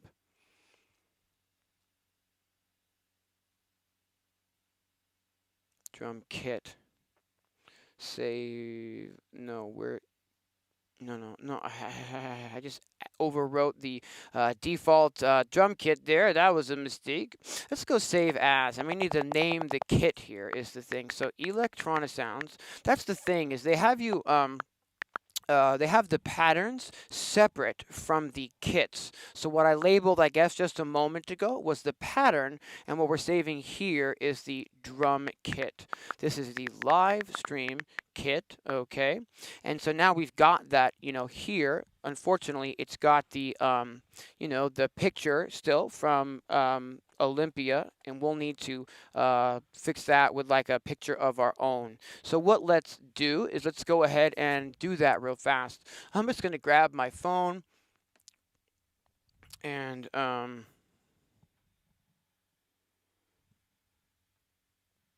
let me see if I can get a little selfie here, and then we'll put that for the cover image of the drum kit. All right. Cool, that'll work. Let me just airdrop this over to the other iPad, and we'll use this for the photo for this drum kit. Replace the, come on. Okay, cool. There we go. Now we can go ahead and put that as the photo for this drum kit. There we go. Cool. All right, Electronisounds live stream kit. There we go. We're getting there. Let me set this phone down now. Okay. Let's see here. So now we can go ahead and save now that I've done that. Let's go ahead and work on this pattern, shall we? We're going to put the kick. Why isn't it? What is this little? Does anyone know what that's about? Why am I? I'm sure this is important, is the thing. And I'm not exactly sure why this changes when I click on it. You see it changes from like a half filled in to the upper right. And maybe it's like right versus erase. Is that it? Yeah, I think maybe that's it, actually. Okay, no worries there. Now, we put the kick drum in. Let's go down to the snare drum and put in 2 snare drums, both at full velocity. And let's see what happens when I press play this time. Those sound like they're hitting at the same velocity. Fantastic. But we are getting that massive amount of reverb on our snare. So I'm going to go back to the mixer here, and I'm going to sort of like default all of these settings. We're going to put the pans back to the middle on all of the tracks. I really wish that the default kit loaded this with a completely, perfect, settings where everything is exactly the same. I'm sure it's just a tiny little glitch. It only takes us a second to fix, but little things like that, can kind of get in your way when you're in a super good workflow. Okay. Now we've got a basic state to work with again. And what I want to do is I want to make sure that we're not, sending too much level inside of the app itself. So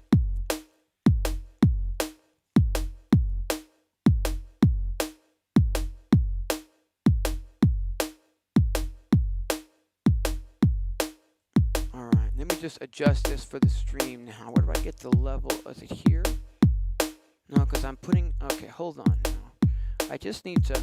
What I'm doing is I have to look at how much the limiter is squashing the signal, and then I have to look at like how much level is actually going to the stream.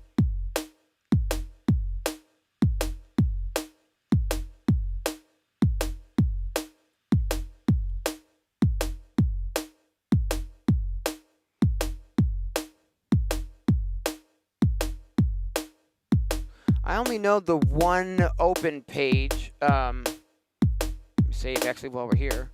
All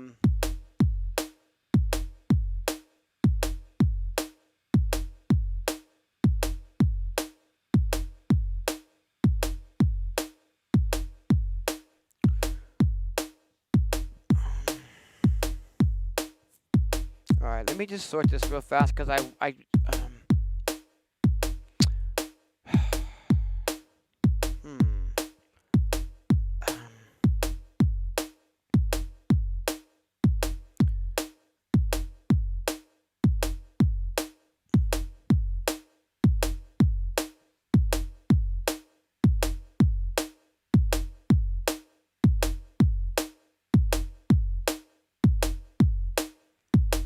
hopefully that's okay. level-wise. I think I might be a little loud, so I'm going to turn my mic down. I think we're a little heavy on the bass right now. I'm not 100% sure on that.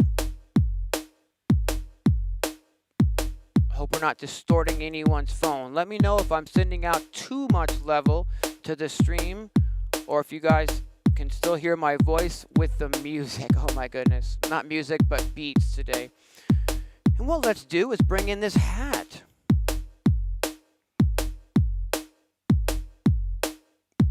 Why am I not hearing that? Something muted or something?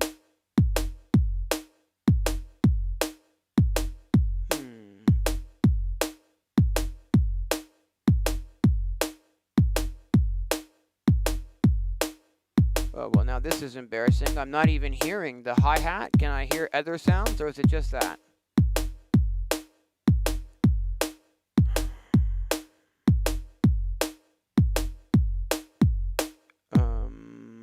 What if I go to the mixer and mute those two sounds?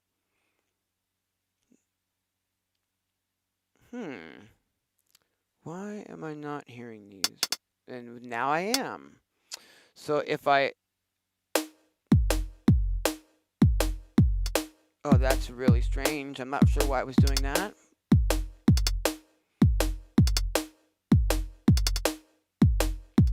So what we have here is the velocity of the sounds are dependent on, you know, how much of these little pie slices I fill in.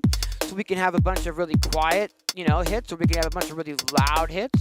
And I'm just trying to put in a little bit of a part here.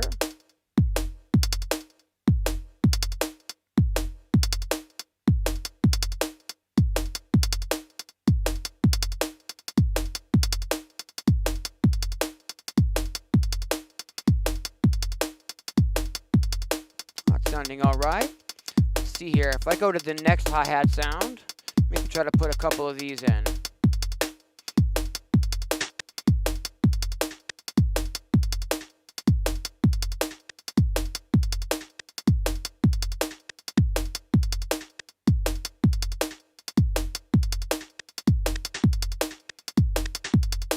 I like the way that that's sounding. All right. We've got this effects sound that maybe we could add in somewhere. Maybe here.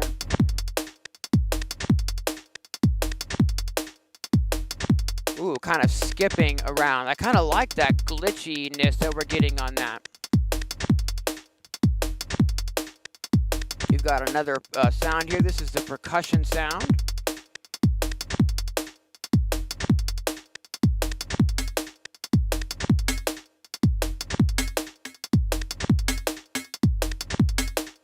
Go to the mixer here and bring this percussion down. Also, let's pan it a little to the left and maybe add some reverb and delay to it.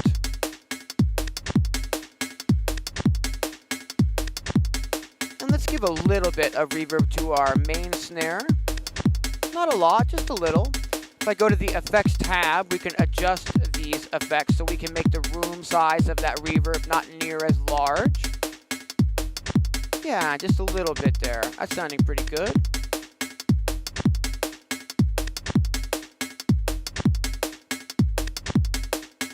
That percussion sound might be a little loud still. And I might want to bring our snare up a little. Doing the best I can to, you know, mix this on headphones. That's one of the reasons that the visualizer, you know, really helps when I have that something, you know, to sort of check the frequencies on, you know, when I'm mixing on headphones. It'll start to sound all right, though.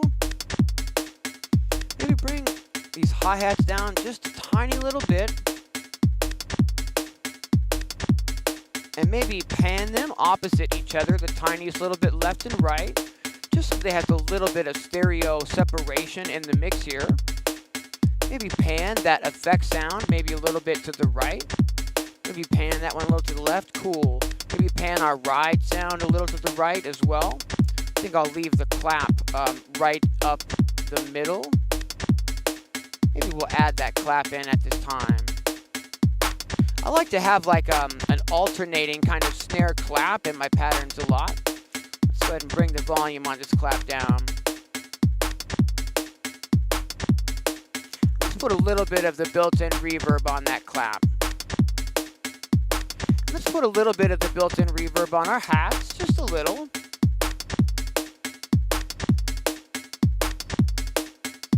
Just trying to, sort of like center all of the sounds in the same sort of acoustic space, if you get my drift. This gives us some room now for the ride cymbal. Maybe we can just put this in on the, the fours, the quarter notes here to start off with. Come over here and bring that ride way down in the mix. Maybe pan it a tiny little bit more to the right. Maybe give a little bit of delay to that ride. Maybe a little bit of delay to our hats as well. Really subtle here, just kind of glue everything together. Maybe a tiny little bit of delay on that clap. And maybe panning that clap the tiniest bit to the right. Yeah, maybe even less.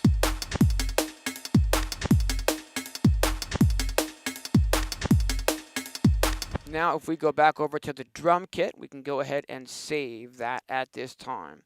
So we've got this kit labeled now. We've got all of the sounds in the kit, and we've got a little pattern put together. We could spend, this is where, we would spend if we were actually using the, this app and trying to create some music, is we would spend quite a bit more time, finessing this pattern, trying to make, maybe it longer, maybe trying to make some, some randomization start happening. One of the neat, really, really neat things about patterning actually is the amount of sort of randomization that we can bake into the sounds.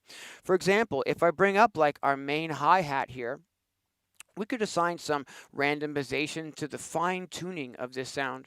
I don't know if you can see on this stream, but there's a little tiny dot pretty much next to just about all of the controls for all of these different sounds on all of these different pages of, the app. For instance, there's a one on the filter type. Each sound has its own filter. We can have a low-pass filter, a band-pass filter, or a high-pass filter. Each sound has its ability to go to the effects. Each sound can have individual panning, all of that kind of stuff. And we can assign some randomness to just about any of these type of things. Let's say that we want our main hi-hat to do a little bit of a randomized amount, right? And it says right here, pan. So I can go all the way up to the top, and then, we have 100% chance that our hi-hat is going to change position in the stereo field, like every time it hits. But if we do something really subtle and maybe put a 5% or even like a 4% or a 3%, for example, on the panning, now we've created a little bit of random movement just baked into that sound. We can even see that happening here as we see the little dot showing us that our sound is moving in the stereo field. We could do that exact same thing for hat number 2. We could grab its randomized amount for the panning. Maybe put that on like, 6 or 7%. We can see it randomly starting to move around in the stereo field there. We could do that same thing with our percussive sound. We could put some randomize on the, stereo spectrum of that. We could bring this up, a lot if we want. Now we're getting really extreme panning. Or we could have it, pretty low, like 9 or 10%. And just get a little bit of movement baked into where that, sound is hitting in the stereo field. We could do the same thing with our ride and make it really, really subtle. We could maybe make 2%, So look, every time the ride hits, it's kind of moving just the tiniest little bit inside of our stereo spectrum. We could even take like something like the hats. We could go back to, let's see, is it this page here? Yeah, it sure is. We've got effect over the coarse tuning. We can make our hat, a low pitched hat. We can make our hat, higher pitched hat. And if we want, we could assign some randomization to that. We could have it, 3 or 4% there to where our hi-hat is now changing pitch every time it's playing. We could do that on the fine tuning as well and get a little bit of more changes. We to do that same thing with the other hat. Really subtle now, like 3% and like 5%. Just little tiny changes to sort of help the beat, you know, stay alive sounding and sort of moving. We could take our clap, and maybe we could take the coarse tuning on that and maybe randomize it by like 2%. We could take our ride cymbal, maybe randomize the fine tuning by like, I don't know, 2%. This is really, really subtle stuff, but it's going to add up to a beat that has a lot more interest in the long run. Hey, what's happening? We got not a box in the chat. All right, thanks for tuning in. The probability settings are killer, right? Yeah, low nose.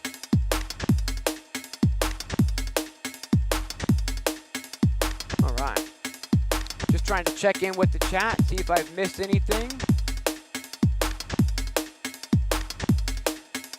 So again, these are the sounds that we started today by recording into the Akai Force. The only reason that we did it that way specifically, rather than just recording all of the sounds into an app on the iPad, maybe like Beatmaker 3 or something like that, is that I can use the built-in EQs and effects inside of the Force to bake those into the sounds so that, you know, we're not creating a drum kit that has like issues with the frequencies, and that way when you guys download this and start trying to use it in your music, it's going to sound, you know, as good as we can make it sound, you know, with the time that we're spending on a live stream per se.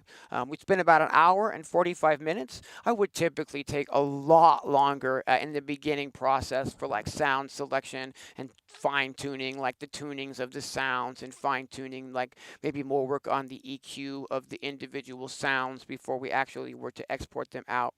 But I really want to get across, you know, just like sort of, you know, the concept today and how we can create kits for this, and then share those with others so that other people can use them in their music as well. And we're going to check out some more of the like drum kits that are available for download in just a minute.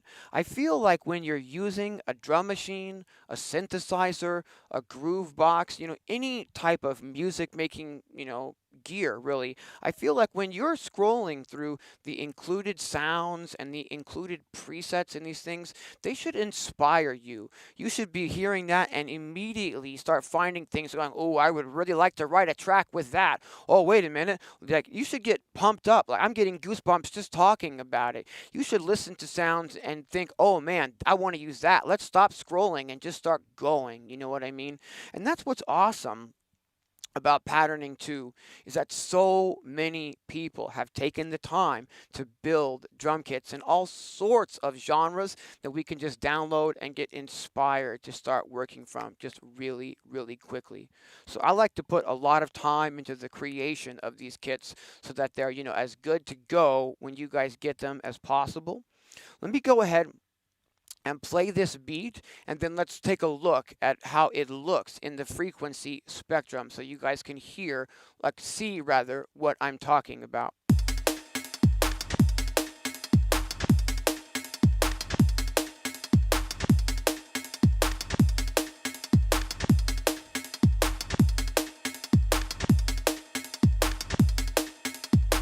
So this is the Isotope Tonal Balance Control plugin. And basically, what we want to do is we want to keep our frequency spectrum basically in between their sort of, you know, marks here. And this is what, you know, just sort of a guideline for what they're considering to be the frequency spectrum for modern day bass-heavy music.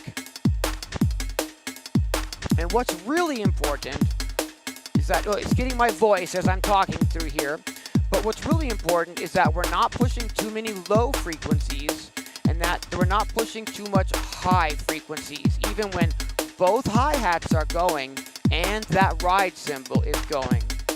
So I'll stop talking for a minute because my voice is making the middle frequencies boost up here.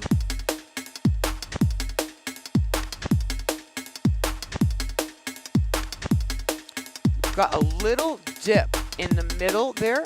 And that's what we want. We don't want our drum kit taking up every single frequency in the spectrum. we need to have a little bit of room in that frequency range left to add the other sounds that we're going to be using. We need a little bit of room left to add some low frequency content from bass. We need some of those mids available to us. As soon as we start adding synthesizers to drums like this, you're going to start boosting some of those frequencies. And if this was occupying like that entire middle frequency spectrum, we really would start to get cluttered in the frequencies when we start adding melodics. So I really want to make sure that when I'm creating these, that they're as inline frequency-wise for you guys as possible. All right. So let's see here. What we're going to do is, we're going to go ahead and I guess we're going to go ahead and export this kit and load it to the cloud. I'm just going to go ahead and let's go back to File, and let's go Save, and then let's go to Drum Kit, and let's go Save. Okay, fantastic.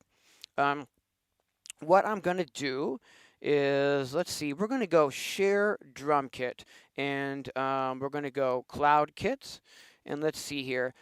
It's just checking and making sure everything is okay. It's showing us our photo. It's letting us know that it's crediting Electronisounds for the kit and that it's put my website underneath there. That's fine. It's now renaming the samples so that they're easy to find. I guess I didn't need to do that myself. It's relabeling them here. Livestream kit -DD, kick, livestream kit -DD snare, all that stuff. It's renaming those for us. And now we can go ahead and preview what our preview of the kit is going to sound like. It's going to be generated from our current pattern. So if I wanted, something else to play to show people what this drum kit sounds like, we could create a different, beat example. But for now, I think that sounds just fine. So we're going to go with that, and I'm going to go ahead and click upload, and we're going to wait for this to upload to the cloud kits. Boom. Now this drum kit is available for download on these kits. And so this is really the key, is that, people have taken so much of their own time and created a whole bunch, like literally hundreds and hundreds of drum kits for this. Some of them, like we heard earlier, are just melodic content, like that awesome kalimba sound. So for example, if you've got 2, maybe even 3 iPads, you could have one of the iPads playing like a melodic patch with patterning, and the other iPad playing like a drum, patch inside of patterning. Again, we can do different patterns as well. You can create like A1, A2, A3. So you could use that in a live jam to change, like the drum pattern on one, change your melodic content on another. I did a live jam, God, I don't want to, like 2 or 3 years ago now, maybe, and it's called Patterning 2. Tonight We Dub, and it's like just a dub techno thing where I did exactly that. I've got 2 iPads with 2 instances of patterning. They're linked together wirelessly via Ableton Link Sync, and I had one iPad playing drums and one iPad playing like melodic content, a mixer in the middle, and I was able to, get a jam going that way. Let's go ahead and sign back into the cloud, though, and take a listen to some of these drum kits. And again, I just want to stress that the app itself, it's not free. You have to pay for the app. But once you've got the app, that's really the bonus, is you can just sign into the cloud, to their cloud, and you can grab any of their drum kits for free. Let's go ahead and take a listen to some of these drum kits that we can download for free, for example. Here's one called Dice. And if you like those sounds, all we have to do is download the kit. It tells us right here that this kit has been downloaded over 1,000 times. And if we got another kit, this one's called Other Circuits from Mystery Cat. It lets you put some tags in the kit. I guess we didn't do that with ours, but there's tags here of like 8-bit, lo-fi, and drum machines. Some cool melodic content on this one. So imagine, again, if we had 2 iPads and one of them was playing this melodic content, but the other one was playing drums from a drum kit that we downloaded, right? Cool. Here's another one, Mother 32. Looks like someone sampled a Mother 32 and made a drum kit here. Probably bring that up in level. Yeah, sounds better, a little louder.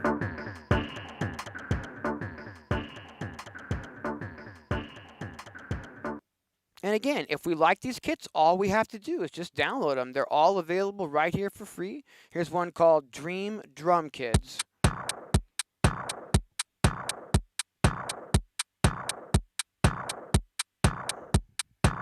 We got a kit recommendation from Low here. Let's see if we can find that particular drum kit. If I go back to the search window, let's see here. It's called Philips Plosives. Philips. Let's just search for Philips and see if it comes up. That was weird. No results found. Plosive. Philips Plosive. Maybe I'll just look under the kit name. Here we go. That's a great idea. Cloud kits, and we'll go name. And what we're looking for is starting with a P. So I'm going to scroll down. It's going to take quite a bit of time. There's literally hundreds of kits here, and it stopped at the C's, and it's starting to think about it. Let's take a listen to one of these kits in the C's. Here's one called Carno. It's grabbing the preview. Maybe their server is having a bit of a timeout right now. It doesn't seem to want to grab that preview, or maybe my internet is slowing down. Hopefully it's not that, and hopefully we're not glitching the stream. Let's see here. It does not want to scroll down any further. Is my internet screwed up now? I hope not. It does not want to. Oh, here we go. Cool. One from Pants of Death. Big stomping kit. All right. So let's go back here, and we're searching by name, and I'm just going to keep scrolling down. Now it's stopping at the D's. We're trying to get to the P's is the thing. Philips Plosives. Unfortunately, I think it's going to take us quite a bit of time to get there.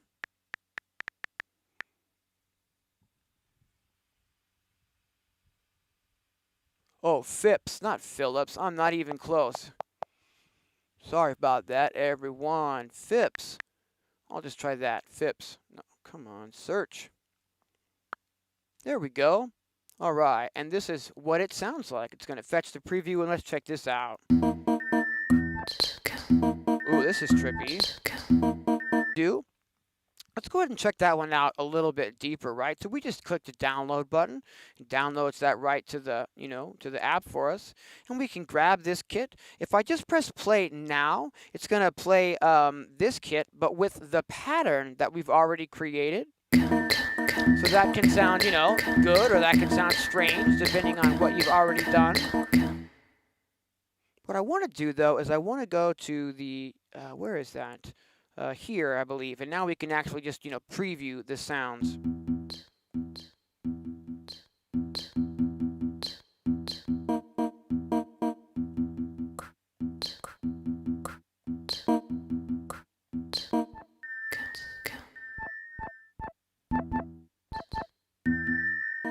Really interesting kit here.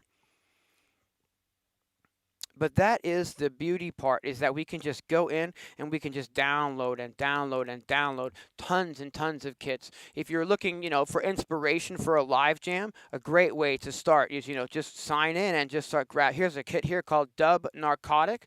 Let's take a listen to what that sounds like. Sounds like, some real big acoustic drums there. It sounds pretty, well recorded. So you never know what you're going to find. Here's a stick kit, another dub type of kit. Nice chilled kind of, raga style dub kit here.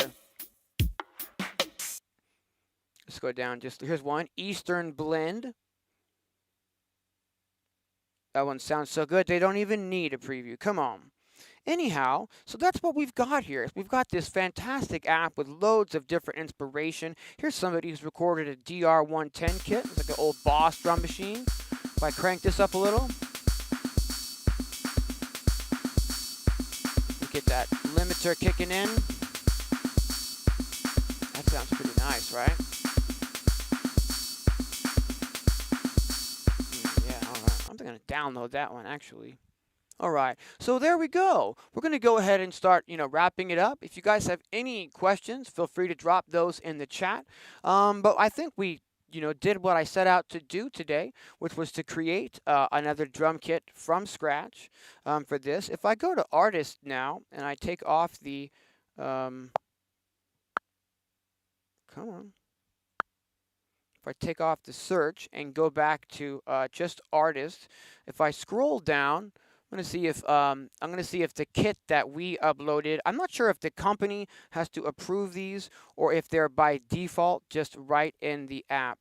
But I'm just scrolling down to find Electronisounds at this time, and there it is, right in the app. Electronisounds live stream kit. So now I've got like 6 different drum kits in here that you guys can download and play around with. Here's like a psytrance kit at 142 BPM that I put together.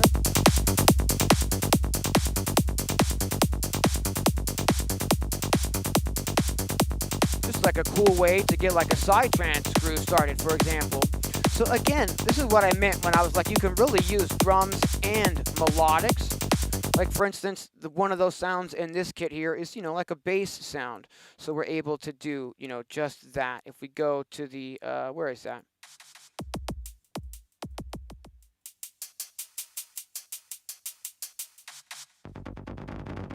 Oh, right, they're little bass loops actually. That's why it's, important to be at 142 BPM.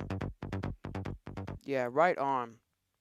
All right. Well, we're going to go ahead and I'm going to check in with the chat and make sure that I'm not missing any last minute questions. And then we are going to go ahead and wrap it up today. I appreciate you guys hanging out on these live streams.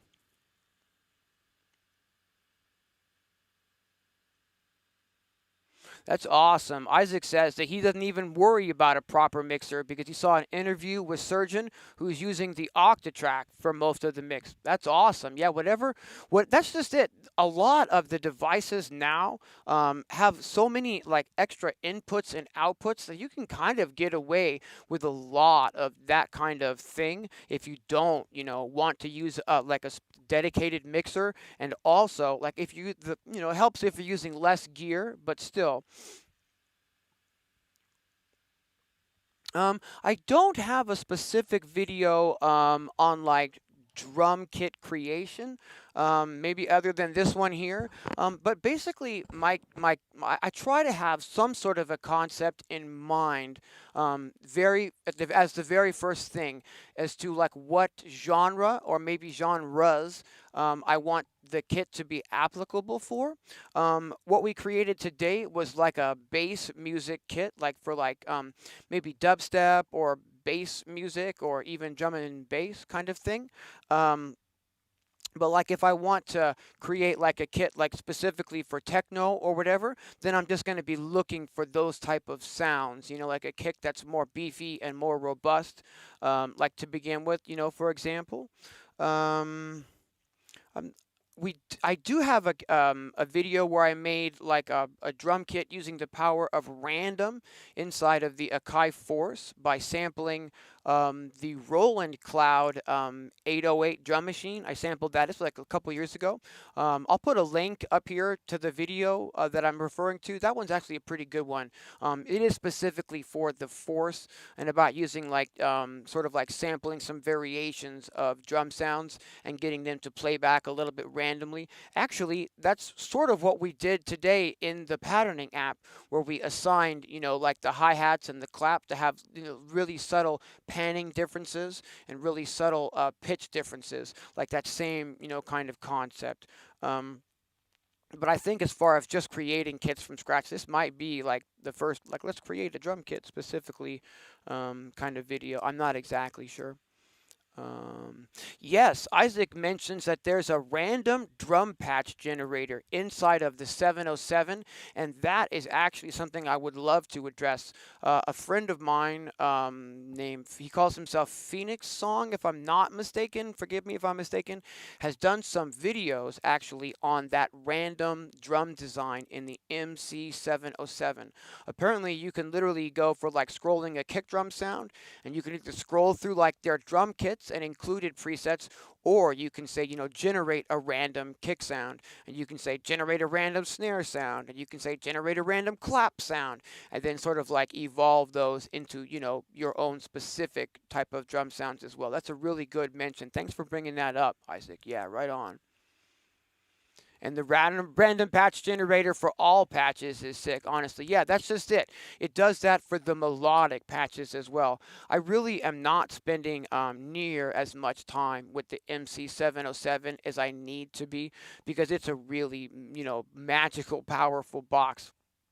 I've really gelled a lot more with the Force lately, and I've been using the Force ever since it came out. So I've got a little bit of time and history really with this particular machine. I actually got the MC707 specifically for the inbuilt synths, because like to have access to 8 synths or drum machines, or or more of your own samples in one box is like really, really powerful.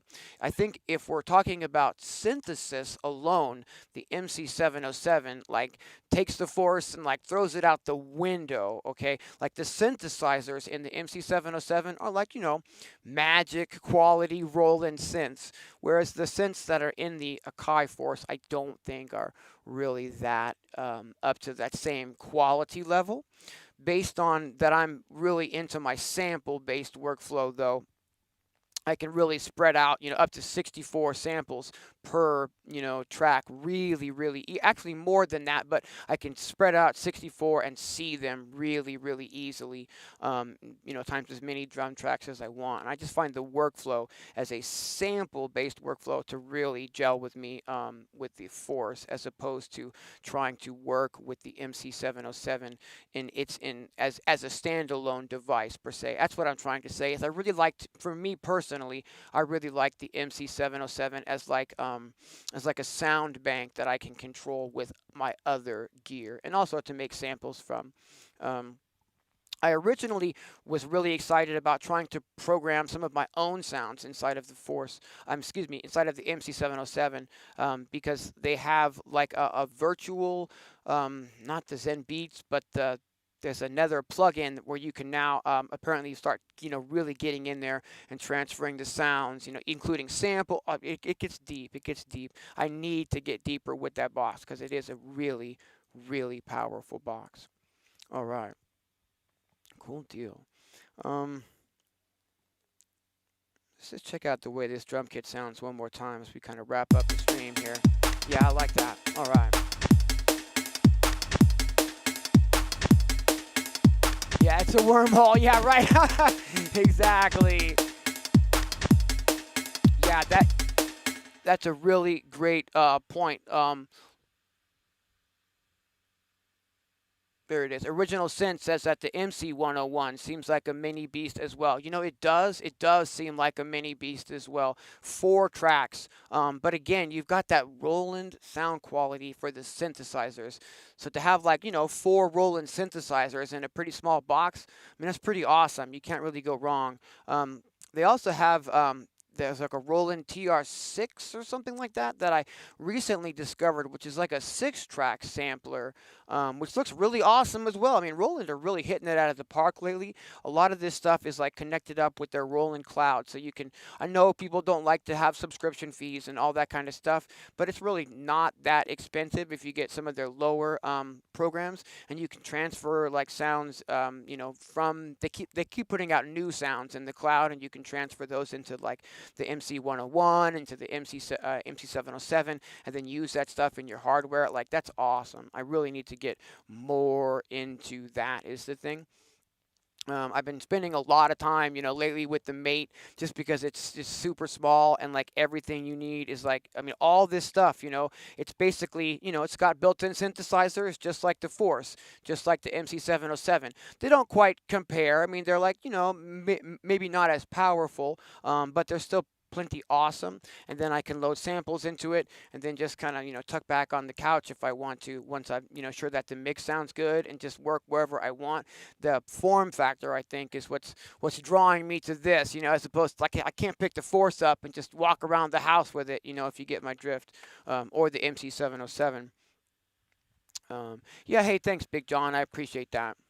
Yeah, the new software editor for the drum machine is sick. I bet. I bet. Like I said, I got to get. I need more hours in the day, is what I need, basically, because I would love to do more stuff with the gear that I do have. Like, absolutely. As a sound designer, I do this for a living, so I kind of have the need to have a lot more like gear than like the average person would really need to just make music. This is not the cost of entry. You don't need a bunch of boxes. I mean, I've done videos where it's just the iPad and we're making, complete, music with like just Beatmaker 3 and nothing else, for example. I don't want everyone to think that like I'm telling you you need to have a whole bunch of gear. I just, happen to have a whole bunch of gear in here. So we try to work with different configurations on these live streams and, explore the creativity and the fun of, working with the gear and whatnot. The TR6S has analog drum circuit behavior for the 808 and 909 sounds. Yeah, see, that's what I'm talking about. Original Synth gets it. For the price of that, I mean, that's pretty low, right? It's a lot lower than like the Force or something like the MC707. But to have, access to analog drum synthesizers and stuff like that for it just, yeah, that's just it. When I first started, like gear was so expensive, and there wasn't a lot of it. I really feel like now we're just blessed for choice. I mean, if we want a groove box, there's just so many options from little small things like the mate or the tracker to like giant, robust, complete DAW in a box, everything you need standalone stuff like the Force now. I mean. Just amazing. I started working, with gear only in the 90s, slowly moved into working with computers only and got rid of all of my hardware and did that for like, God, 10, 15 years or so. But in doing that, I really started wearing out my mouse finger and I really started missing that tactile, experience of playing, with the gear. And now I'm just hybrid in everything. Everything is, either half gear, half computer. It's a good time to be making electronic music, friends. That's what it is. I hope you guys can get some use maybe out of this drum kit, or if not, the drum kit that we made today, maybe just some of the other free drum kits inside of Patterning 2. If any of you don't have this app, it's really, really an awesome app to check out on the iPad. So we're going to go ahead and call it for today. And I really appreciate everyone hanging out with me on these live streams. Until next time. Thanks for watching and take care of each other, everyone. Have a great week. Have a great rest of your day. All right. Now, let's see here. Take care, guys. All right.